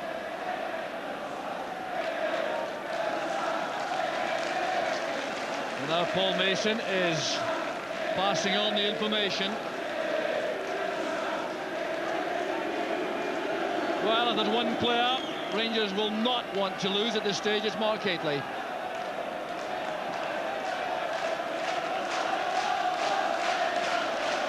That would be a blow to Rangers because he's had a superb match. He's been a threat any time they're in possession. He's a threat in the air, he's a threat on the deck.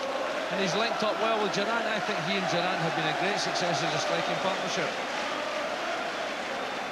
So the substitutes there, Stephen Presley and Gary McSwiggan, but they can take a seat again because Hately is determined to continue.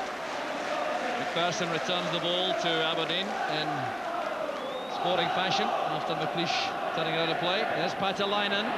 Here's Shearer with Booth on the overhead effort. Well, what a try by Scott Booth. The ball never quite settled in a good position for the Aberdeen strikers there. Both trying to make something out of that.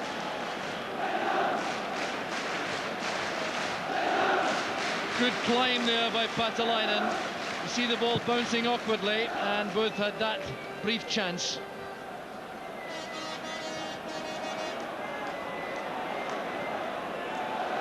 Patalainen playing it on. Booth tries to keep the ball in play. Just about made that. Trying to keep the ball deep inside the Rangers' half. The 6th match of the season between the sides. 4 wins to 1. Rangers lead by till this afternoon.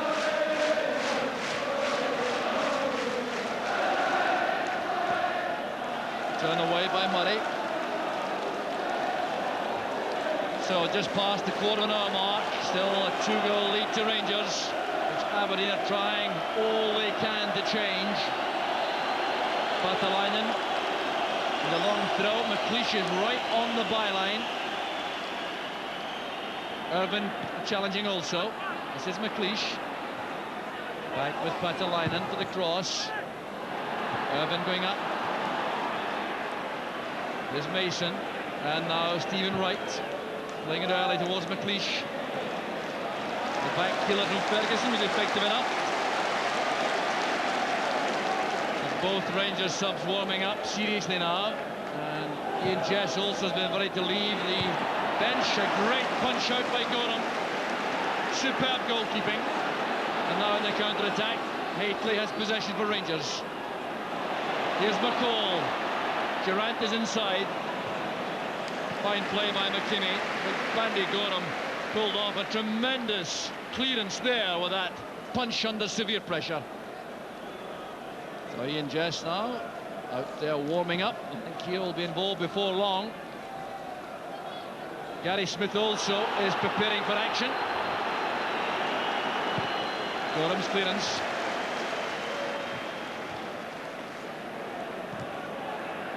Irvin playing it along, both trying to put pressure on Richard Gough.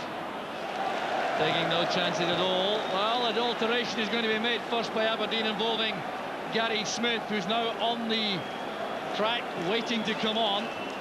It looks as though Stephen Wright may be withdrawn.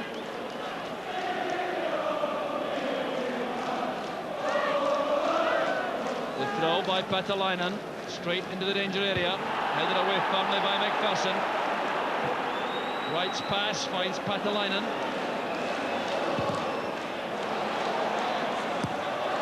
Away for the corner off Ian Ferguson. And there's going to be a change now made by Aberdeen as soon as the referee's attention can be drawn. Stephen Wright is being withdrawn and Gary Smith will come on. The referee has now spotted that proposed change. So there's the unlucky man in terms of selection, Gary Smith. Stephen Wright is withdrawn. And Gary Smith comes on. 22-year-old. See what position he plays in. It may well be he will go into a sweeper role as Aberdeen push men forward. We'll see about that in a second, but here's Durant for the meantime, breaking for Rangers. Losing out to Mason. Fine play by Mason. This is Booth. McPherson gets there first. Aberdeen building up some pressure now. If they could cash in at this point, we could be in for a dramatic climax of the match.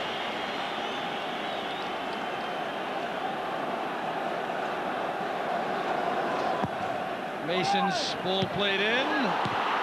And Rangers living very dangerously inside their own box there. This is McLeish. And now Richardson. Both with a turn. Just a little bit of a hurry there with the final shot, but he certainly had a little bit of an opportunity there to turn on the ball. But you'll see here how dangerous this was for the Rangers defence. Never convincingly clear. It came off John Brown, then swept away by Gough. I think it's typical of the way Aberdeen have played. They've put so much into the game, they've created some chances, but in and around that penalty they haven't looked quite quick enough. Rangers trying to get forward again. Gary Smith to the cross. First touch there to concede that throw to Rangers. And Stuart McKimmie has crossed over to the right now. Gary Smith appears to be sweeping behind McLeish and Richardson. McLeish and Irvine, rather, with Richardson in the middle of the field, still with Grant. Led in by Durant, headed away by Grant. There's Mason. Well won by McCall from Shearer.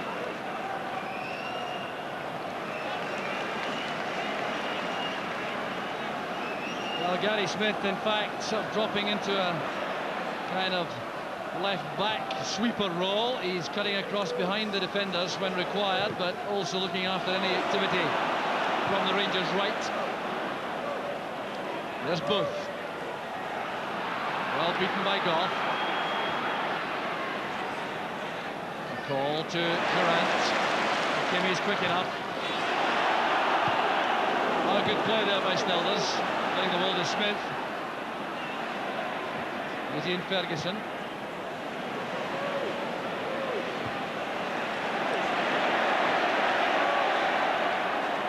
Calm play by Gary Smith, stepping away from Ferguson, setting off Booth in the chase. Brown will get there first. This is Patalainen trying to beat Andy Gordon with an early effort. Got him out of his goal. Still instructions come from Willie Miller to organise his team. Sure, Patalainen sees this from way out. He knows Andy Gorham's off his line, but didn't quite hit the target to put pressure on him.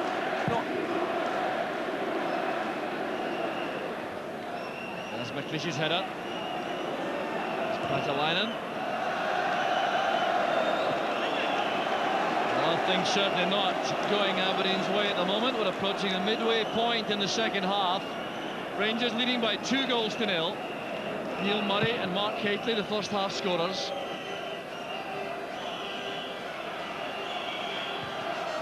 Smith finding Booth. That's for Richardson. John Brown gets there first. Richardson checks out of any rash tackle. That's Dave McPherson. Irvin's header. Mason. McKimmie. McKimmie again. Stepping away from McCall.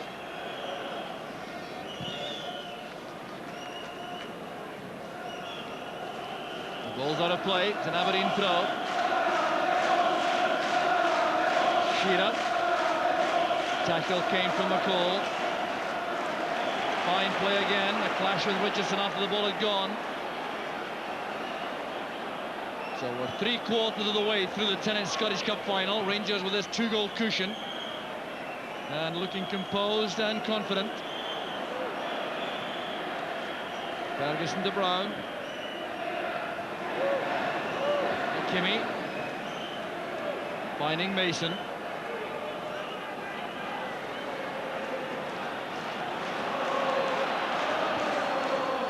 Gary Smith in the left-back position.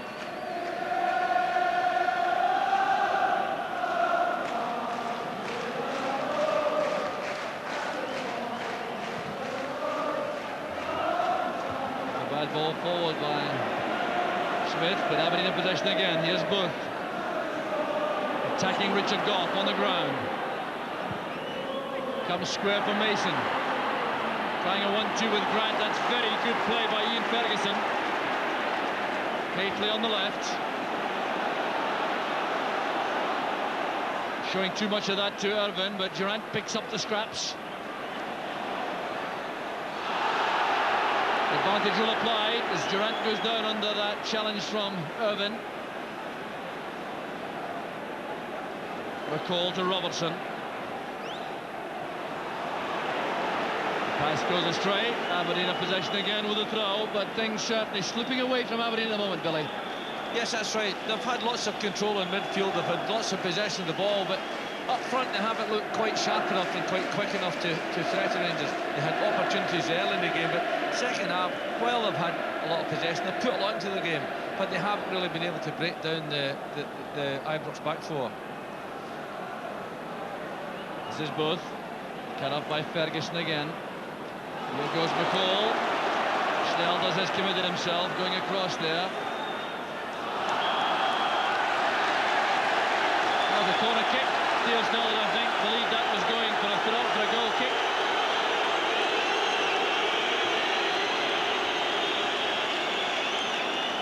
Just for a moment, forgot what was happening in terms of the last touch of the ball. Certainly stopped any real threat, though, from Rangers as McCall tried to break. 20 minutes of the match remaining. Ian Durrant's corner kick.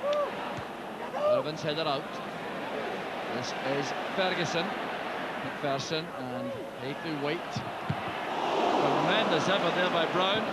Blocked by Richard Gough on his way out of the penalty box. Felt the full strength of that. That's McCall! So close from Stuart McCall, and that would certainly have tied the final up.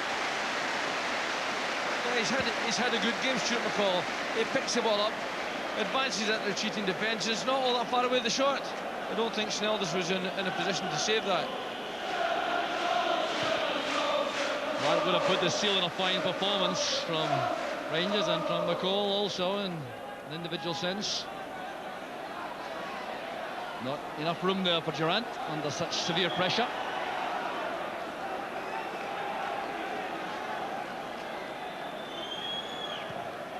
McLeish playing it along, looking for Shearer. He's up there with Brown. This is Neil Murray. The target was Haitley. Once again he wins it. Durrant was with McLeish. Fine play by McLeish. Showing excellent judgment while the ball was in the air.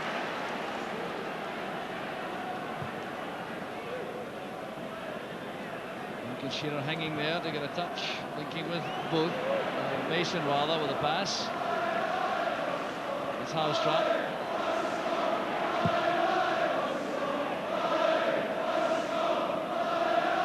Now McLeish. Booth is followed by Gough. Tackled by McPherson. Confident play by Murray. Ferguson using Andy Gordon.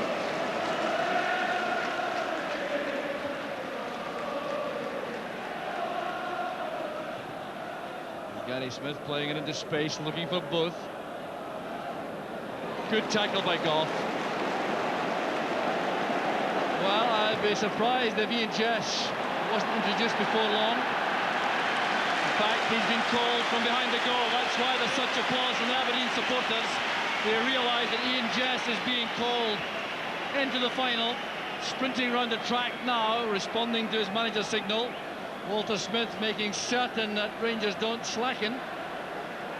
So the discussion goes on, the manager and player. What a dramatic comeback this would be if Ian Jess could turn this match around. It looks as though Duncan Shearer may come off. Gough up there with Booth. Shearer getting a touch. There's Paul Mason. Pulled it back well, and Gough won it ahead of Patalainen.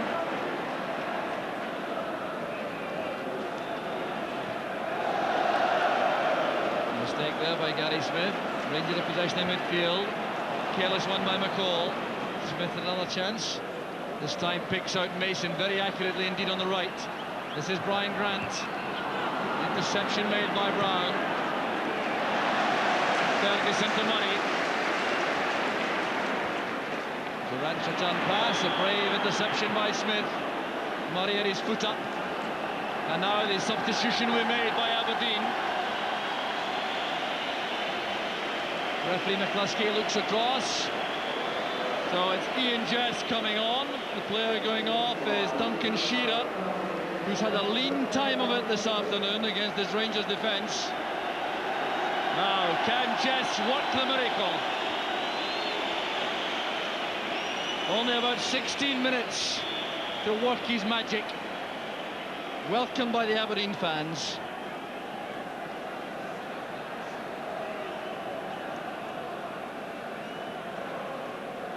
So McLeish with a free kick.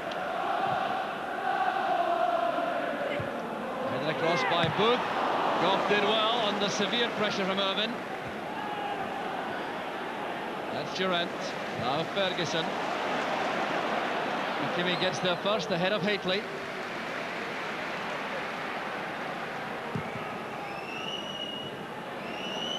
Spinning away from Murray for Mason. Chase on now for Booth. Goff tries to match him going across. Booth's cross, well taken by Gorham. Very Jess indicating he'd have preferred that to the near post.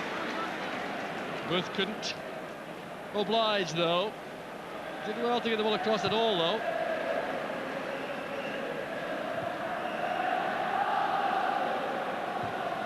John Brown was quick for the ball there. There's Durant. And now Housetrap. Haitley's waiting in the middle.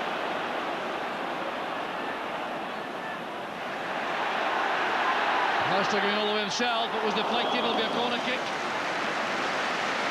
Well, not quite the same dig in his right foot as he has in the left, Housetrap. Peter Houser looks to be set up for his first Scottish Cup medal.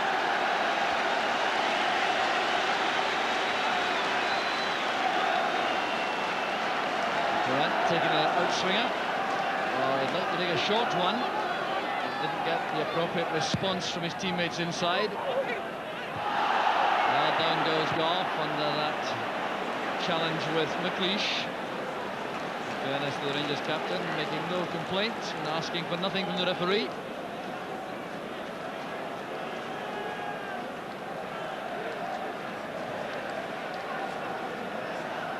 That's McKimmie. And now Smith. Mason's crossed to the left. Jess has made a run forward. Here's Jess. Trying to hold off Dave McPherson. Determined play by Jess. Back it goes to Mason. Here's Richardson. Grant. Goff doing well against Booth. Well, was it a pass back? The Aberdeen players think so. The referee doesn't. Controversial moment there. Goff certainly got the last touch on that. I felt at first in that show play that it was a back pass. I'm not just quite convinced it was, but it was an interesting one for a moment or two. So, Aberdeen trying to get forward again. They have a free kick. McKimmie will take it. Here's Gary Smith. The noise again coming from the Rangers supporters. Miscue by Patalainen, but there's Grant. Irvine was quick. Here's Richardson. There's deflection, and Aberdeen are back in the match. The first break in the game for Aberdeen. The deflected shot from Lee Richardson, and there are 12 minutes left for play, and hope suddenly for these Aberdeen supporters.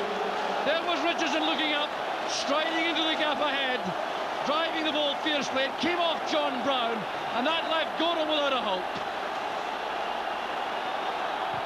Lee Richardson runs against a retreating defence. Rangers are actually, in actual fact, defending too deep there, and when you've got as many defenders in there as that, there's always the chance of a deflection. That's what's happened. Makes a real last 10 minutes or so of the game. Well, a shot there from Richardson. He'll take the credit for that. And now it's the turn of the Aberdeen supporters to build up the noise, supporting their team. And could there be a dramatic ending now? Could Aberdeen force extra time? Offside against Haitley. So here's Richardson again. A lot of space to come forward here. Brown coming across. Rangers defending very deep indeed. And Gorham left off balance.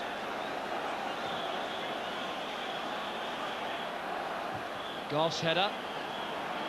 Well, all looked so comfortable a moment ago for Rangers. Suddenly they can expect a real battering ram approach from Aberdeen in these closing minutes as they seek out an equaliser. Well, Aberdeen will claim that justice has been done because the first goal for Rangers was a wicked deflection off Neil Murray's shot. Willie Miller's in trouble. He's down there on the track. Jim McCluskey's going to cross. Now it's Bill Crombie who's trying to calm down the Aberdeen manager. McKimmie to Jess. Patalainen couldn't get there, nor could Mason. Played first time by McCall for Durant. Good reactions from Smith. Here's Lee Richardson holding off Ferguson and McCall. Well, that's some task that for Richardson. Getting away from Ferguson, running straight into McCall. This is Booth.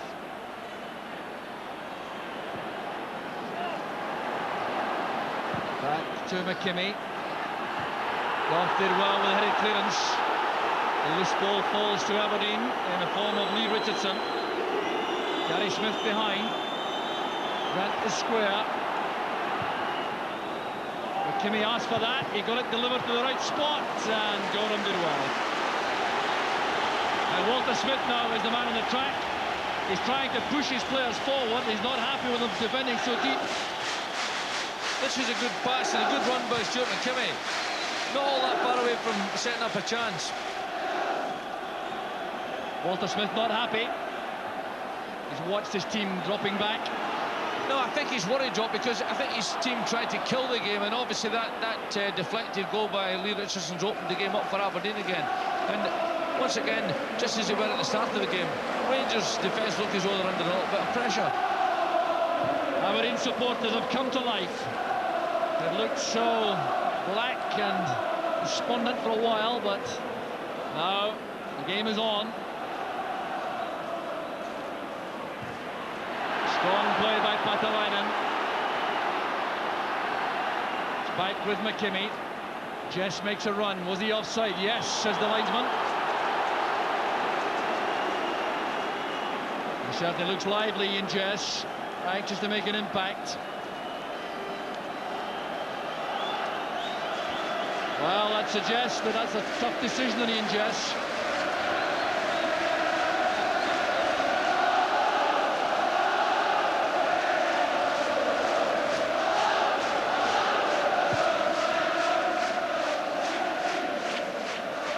Came off the head of Irvin. This is Houstra. Now Richardson striding forward from midfield for Aberdeen, trying to hold off Ferguson. Great play that by Ian Ferguson, so committed and determined. They did an excellent job in that area for Rangers, so strong and powerful and quick. Wow, what an arena we have here for the closing stages of this Tennent Scottish Cup final. Played in there by Grant from the free kick. Irvin was there, there's Patalainen, helped away by Murray. Durant now on the breakaway. He has McCall for support through the inside left channel. Here's Stuart McCall, will return it first time. And very good play by McKimmie. He's got some injury. He's struggling a little. Richardson again. Here's Gary Smith. A long chase here for Jess. Forced away there by Brown. Well, that was created by Jess's determination. He wasn't content to allow that to go harmlessly behind.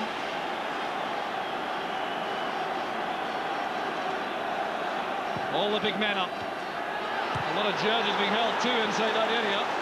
Brian Irvin in particular complaining to the referee his jersey was held, and he's right, it certainly was. All the way across to Mason. Here's Booth. Tackled firmly by Goff. There are 6 minutes left. The Aberdeen supporters giving tremendous vocal backing now. They sense the prospect of extra time. Here's Richardson. He's overhit that, I think. Asking too much of Irvin on the byline. So the pressure removed for a moment for the Rangers defence.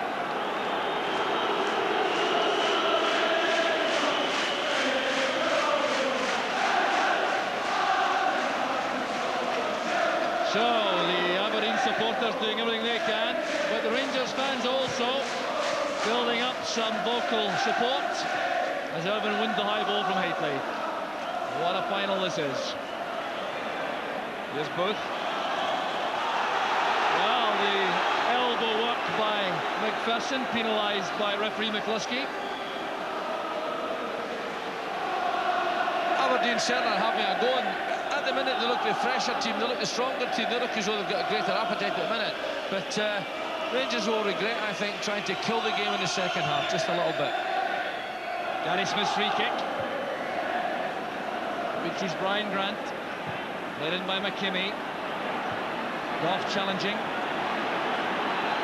Back with Mason. Pressure remaining on.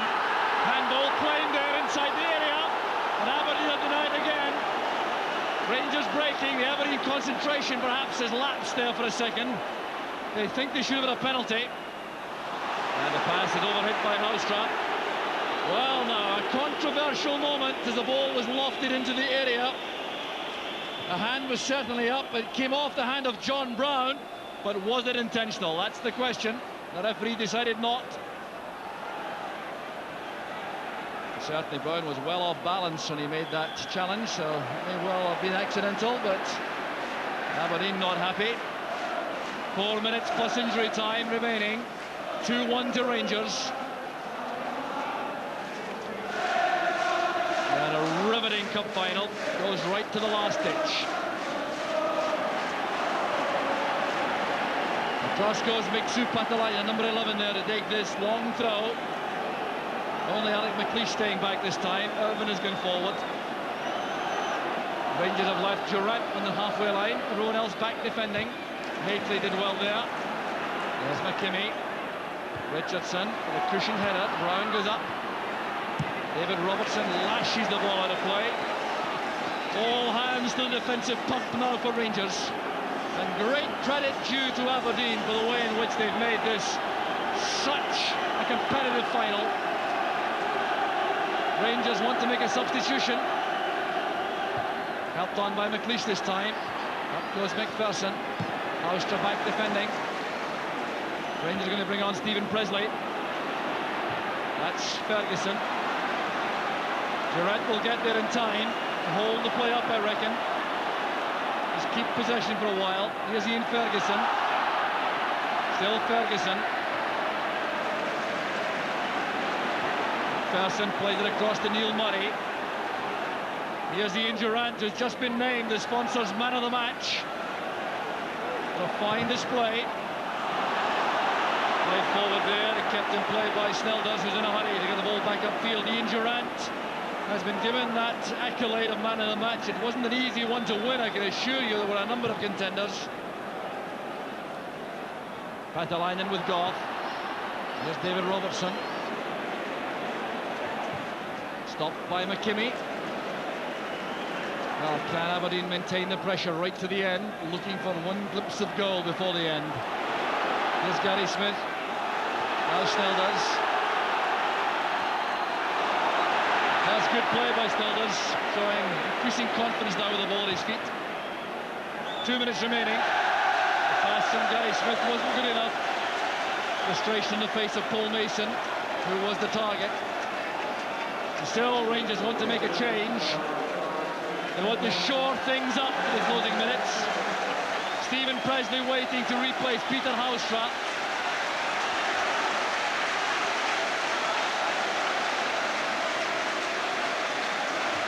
The 19-year-old Stephen Presley comes on. Neil Murray goes across to the left to the place vacated by Housetrap. And Stephen Presley comes right across to the right. The Rangers showing due respect to Aberdeen in these closing minutes. It's a throw to Aberdeen. Back it comes to Snelders.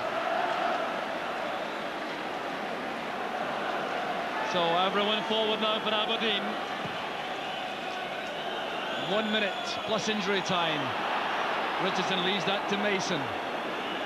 Fouled by Ferguson, but still on his feet, so the referee waves play on. This is McLeish. Can Aberdeen do it before the end?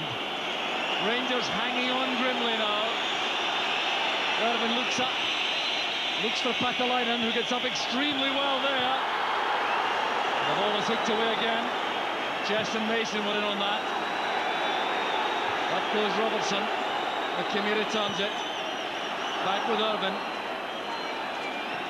Grant to Richardson. Now Brian Irvin. Back to McKimmie. Presley couldn't reach that, but he's gone beyond the Patalainen for a throw, and the referee says came off Stephen Presley. So he's given Aberdeen the throw. This could be crucial. Alec McLeish makes his way into the area.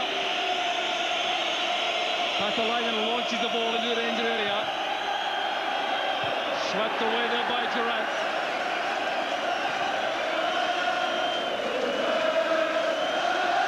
The fight shows scars from Aberdeen, but the noise now from the Rangers supporters who sense victory, they sense the trouble. Launched forward again by Gary Smith. That's Irvin. Played away by Robertson. Durant's in the clear once more. Taking the ball for a run. He'll head for the corner flag, I reckon. Just take it up there and invite Aberdeen to play the ball out of play. Down he goes, fouled by McLeish. So the pressure is off Rangers, and it may now be too late for Aberdeen. McLeish goes back. The free kick's been taken short. Rangers prefer to retain possession. Murray to Durant.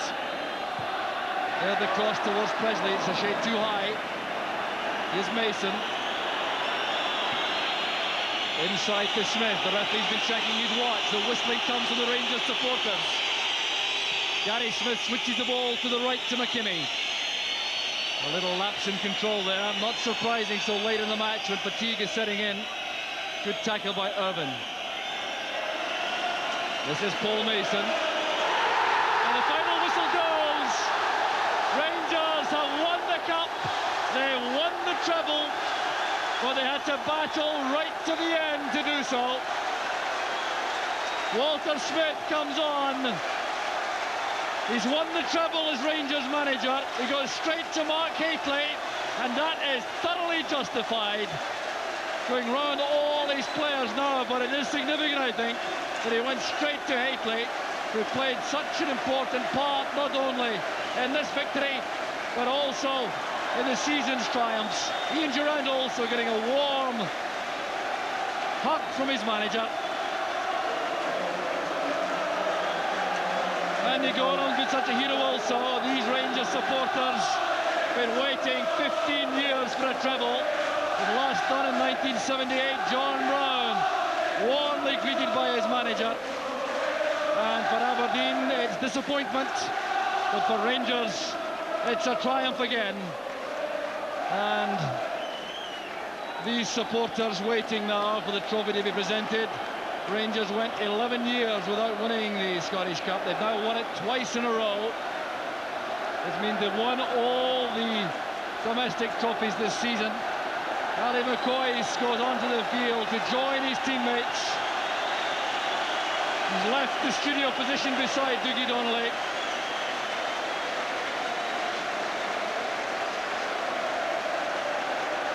Well, evidence again, I think, of the remarkable team spirit among these Rangers players.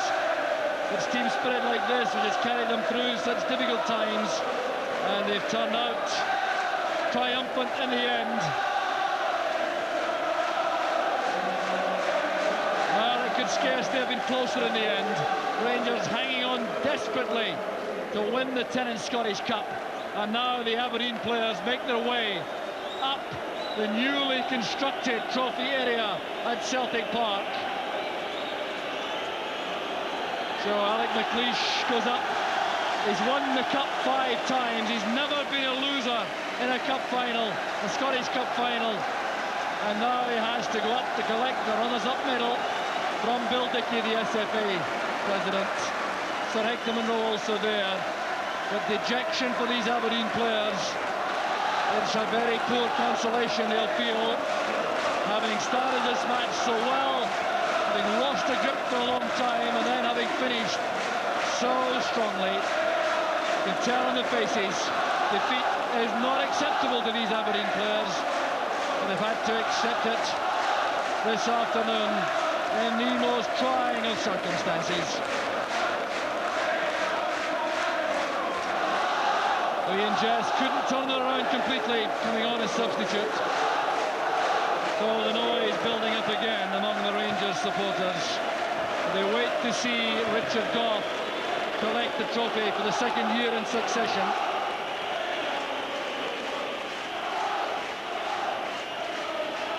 Well, the Aberdeen players have returned to the field. They'll no doubt go and applaud their own supporters for the tremendous backing they had. And that response is reciprocated by the Aberdeen fans to the left.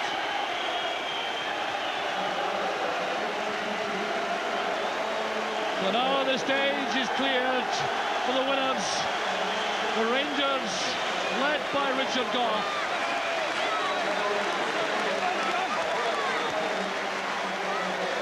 Well, it's a scene reminiscent of the Wembley staircase, this. Newly constructed for the purpose. So Richard Gough goes up to collect the Scottish Cup from Sir Hector Munro, the Minister of Sport in Scotland. And there's the scene the Rangers supporters were waiting for. Rangers have done it again. The trophy has passed on the line of players. The Tennent's Cup is also presented. So the treble has been achieved. For the first time since 1978.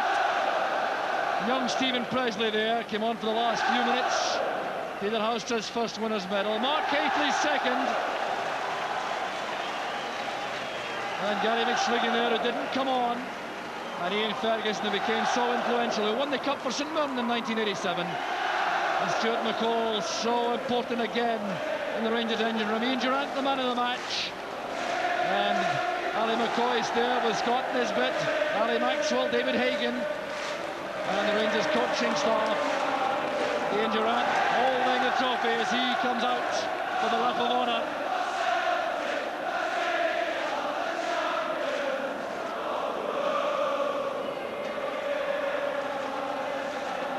So tremendous noise around the stadium still as the Aberdeen supporters depart. The Rangers supporters will be here as long as their heroes remain on the field.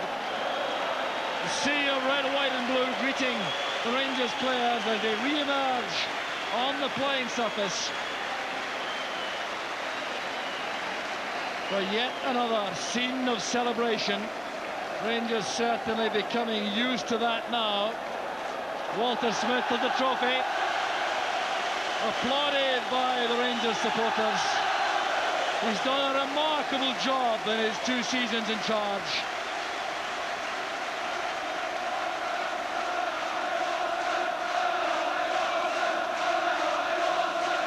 So Walter Smith has won 5 out of 6 domestic trophies in his 2 seasons. Only the Skoll Cup 2 years ago eluding him. So the photographs being taken now for the morning papers.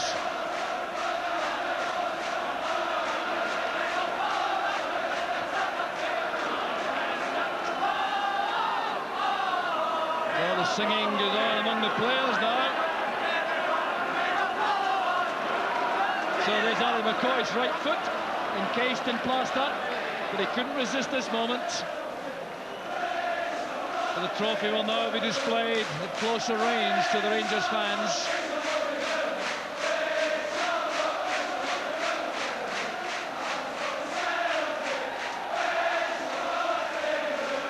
Well, becoming used to this, these Rangers players.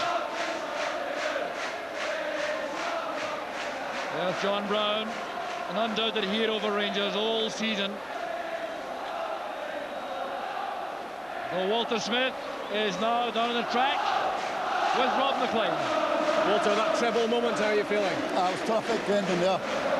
We're just delighted to get through the game in the end. Aberdeen put us under a great deal of pressure the last 20 minutes or so we're just delighted to get there. That first goal not only put you in front, but it also seemed to kill off Aberdeen because they were never the same again. Well, I don't know about that. 2 deflections for 2 of the goals out of the 3, and you know, Aberdeen, I mean, a fair bit of pressure at the end. I don't know how you can say they were never really in it. I was certainly concerned enough. A long, hard season for you, and you must be delighted. I mean, how do you follow this? Well, you've just got to, haven't you? But I'm just delighted. I think for the players, I mean, they've had to put up an awful lot this season, an awful lot of pressure, an awful lot of games, and they've handled it all well. Ian Durant, superb and worthy of man of the match. I thought Shadow played really well, and terrific performance from him. He's came in at different times and played very well for us this season. Have a good night, well done. Thank you. So delighted Rangers manager Walter Smith. A little wonder what a remarkable record he has in management. The players now showing the trophies. There are two there, the Tennent's Cup and the Scottish Cup, being displayed to the Rangers supporters around behind the goal there. Ali McCoist, never far from the action, posing for the photographs. Scored a winning goal, of course, in the semi-final against Hearts, McCoist. There's Neil Murray, the smile of satisfaction, the 20-year-old, scored the opening goal.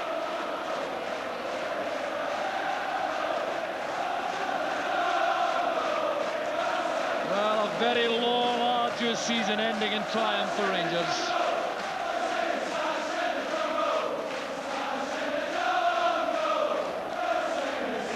So 51,000 capacity crowd, now reduced somewhat by the Aberdeen contingent, making their way to the exits. With the Rangers supporters savouring this occasion again. Peter Halstra in the dark glasses.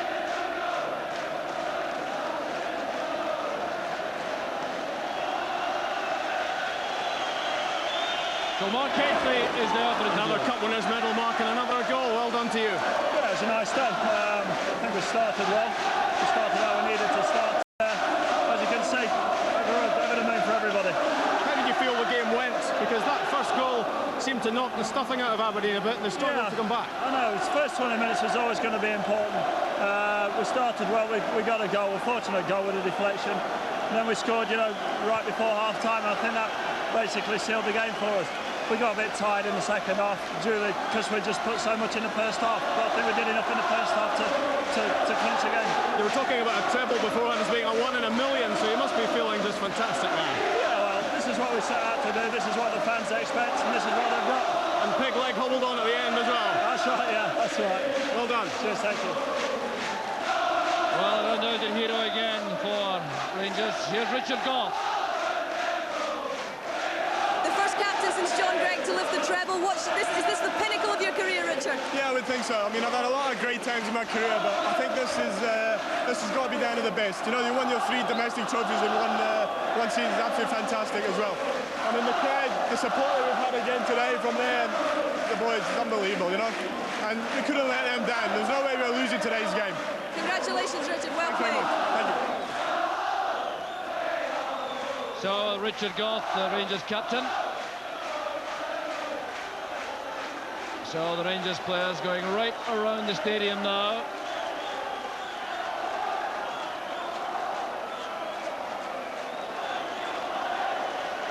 So still scenes of real joy.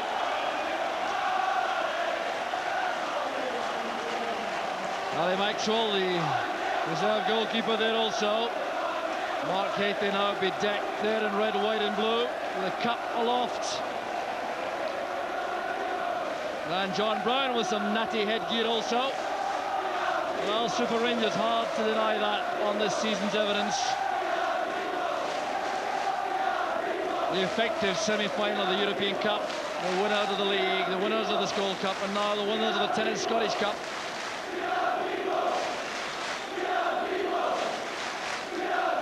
And still there appears to be no boredom with such success among these players.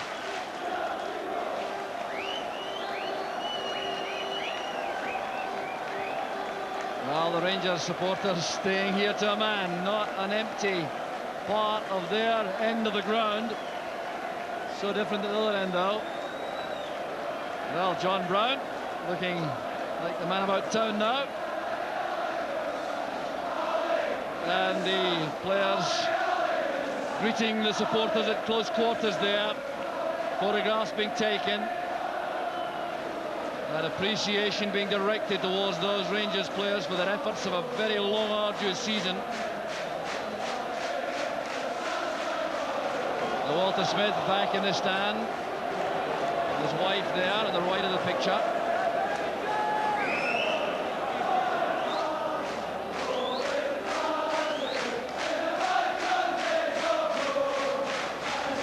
Well, handshakes could go on all evening.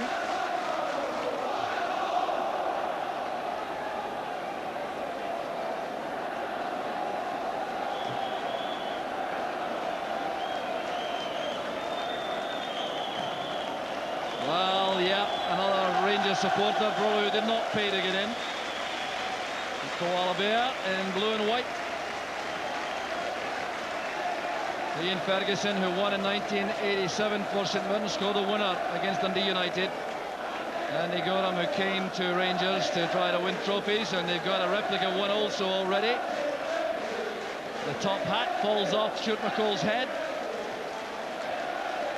And the players now making for the dressing room to greet the photographers who are lined up to greet them.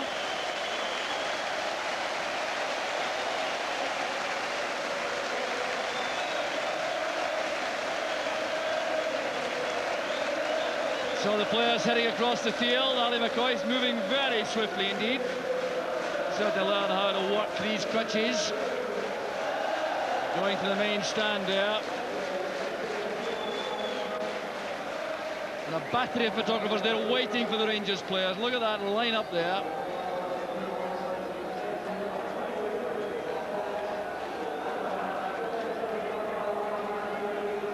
A little boy will remember this for a very long time.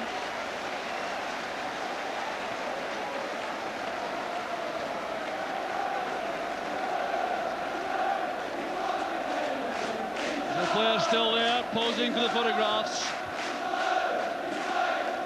And it's quite remarkable, the noise which has continued relentlessly since the end of the match. So Rob McLean now is on the trackside. Man of the match, Ian Durrant, well played. You must have loved that. Yeah, I thoroughly enjoyed it. It's been, as I say, a great end to the season. It was a bit hard the second half, but I thought the boys with their first half performance just edged it. Do you feel that overall you were well worth it? Second half was very tough. I think Aberdeen put us under a lot of pressure and they played very well, but we had the right few good chances in the first half and I think we merited the win. You're obviously particularly delighted with the pass from Mark Haitley for goal number 2, which was like through the eye of a needle. If I'd never passed it, I don't think I'd be standing here. But it was he made a great run for me. It was easy. I just played it in him, but it was a great finish. Enjoy your night. Thanks, Ian. Thank you, Will.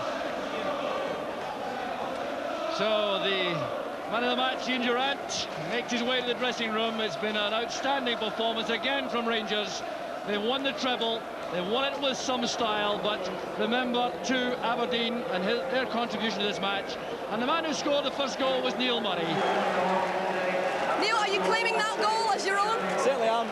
I certainly attempted it to fight into the back post. It didn't turn out that way, but however, you get the rub of the green sometimes. I got it this time, scored the goal. That's good enough for me. What does this win mean to you? It's really your first year in the first team. Yeah, it's my first year in the first team. Especially, it meant a lot more than normal probably because it was a treble, and I think there's only 4 teams, 4 Rangers teams certainly since the Football League began that have achieved that. So it's a great achievement.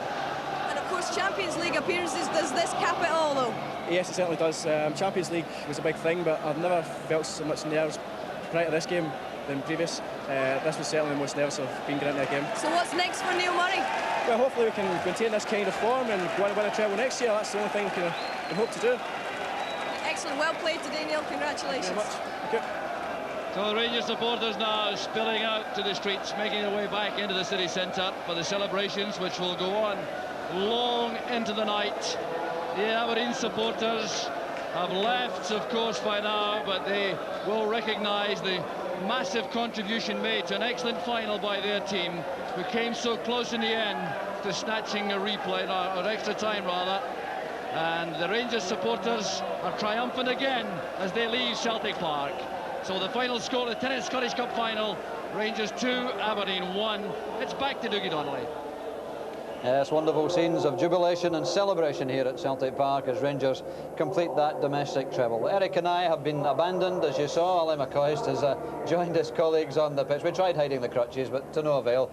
And we'll have looked back over the second half. And I tell you, incidentally, that Ian Durrant's nomination as man of the match has meant that James Shoren is our winner of the man of the match competition. There he is. James is from Arbroath. They went out, of course, to Rangers, his local club, on the way to the final. But he was right. Ian Durrant, man of the match. There were nearly 10,000 of you called in. Thanks for those. But our winner is to James. Eric, disappointed obviously for your friends in Aberdeen, but over the piece I don't think you can take anything away from Rangers, can you? No, I don't think so.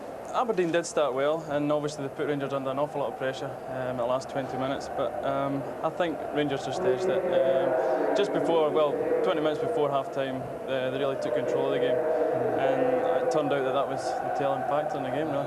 But the Rangers' defence, I thought, were outstanding when they were under pressure. Exactly. The last 20 minutes, Aberdeen bombarded them, really. It was just everything was in the box, in and out, and they defended magnificently. There's no doubt about that. Would you have any quibble with Ian Durrant as man of the match? There were a few contenders, to be fair. There certainly was, yeah. There was quite a few contenders, actually, but I think Ian Durrant, for me anyway, stood out above the rest of them. And as an ex-pro yourself, having known the injury that he suffered and what he's gone through, it's tremendous to see him come back. It's incredible, really, what he's done, and to come back and to perform at that level, to that standard, is superb, really. Tremendous. With a couple of strange goals in the Skull Cup final early in the season with deflections, with another two today. Curious thing in Rangers-Aberdeen matches.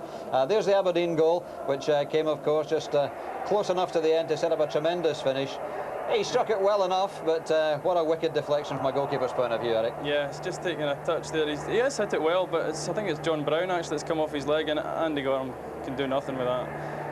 He's completely wrong-footed. He waits all on the other foot, and he can do nothing about it. Yes, and even Andy Gorham could do absolutely nothing about that. But here it is from the reverse angle. Yeah, he does hit it well, but he's really lost. There's nothing he can do there. No, absolutely. And the last 13 minutes, tremendously exciting. And I must admit, I never got the feeling that Aberdeen were going to do it. You always felt Rangers were going to hang on. A lot of pressure, but really, they didn't really convince us that they were going to do something with it, you know. They'll be very disappointed, Aberdeen, because they can play a lot better than that. They can. Well, let's take a look at the two Rangers goals, which in the end were the vital ones and have won the cup for the 26th time. The first of them, Neil Murray said he's certainly claiming it. It would be churlish to deny him it in his first cup final appearance, but poor Brian Irvine will have nightmares about this, won't he? Brian's mistimed his clearance there, and it's broke to Neil Murray, who I thought had got a bad first touch and had taken it away from the goal. But he's done the right thing in trying to get it across the front of the goal towards the back post, and he's taken a lucky deflection again off Big Brian. So a bit of a personal nightmare for Big Brian, but goal nonetheless. Yeah, he's. Let's just see, is this shot?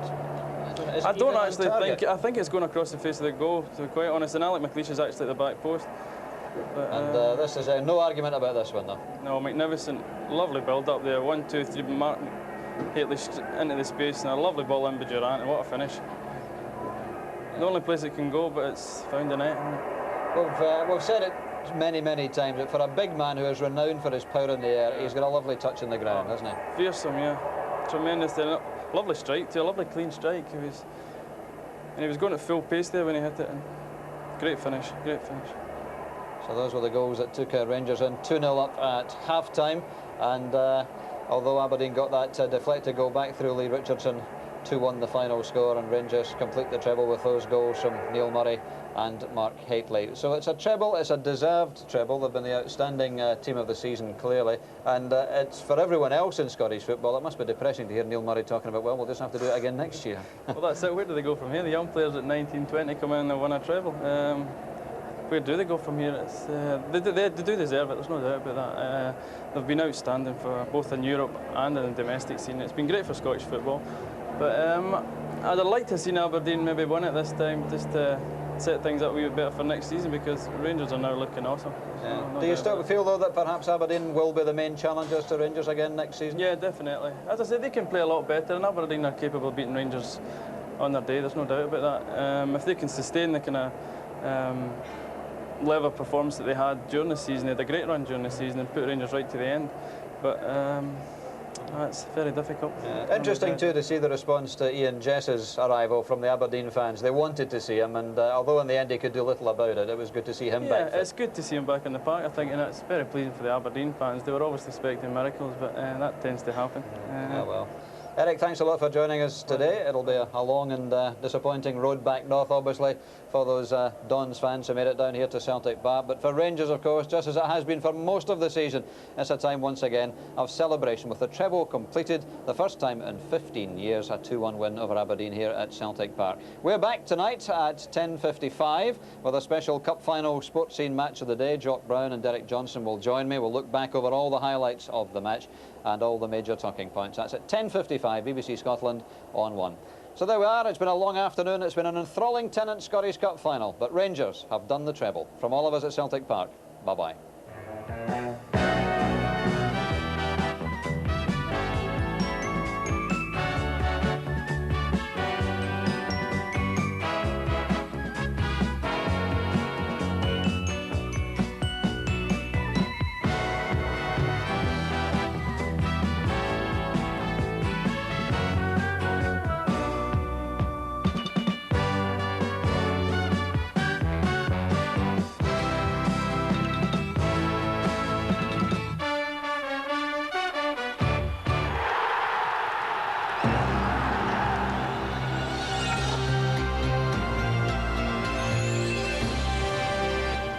That was important to Aberdeen. He's the captain, he's the man to lead them on the field, and it wasn't going right for them. It's all about inspiration for him, isn't it, really, Alex McLeish? And this is a good shot, Brian Grant here in the second half. This was still at 2-0. Andy Gorham there at the second attempt.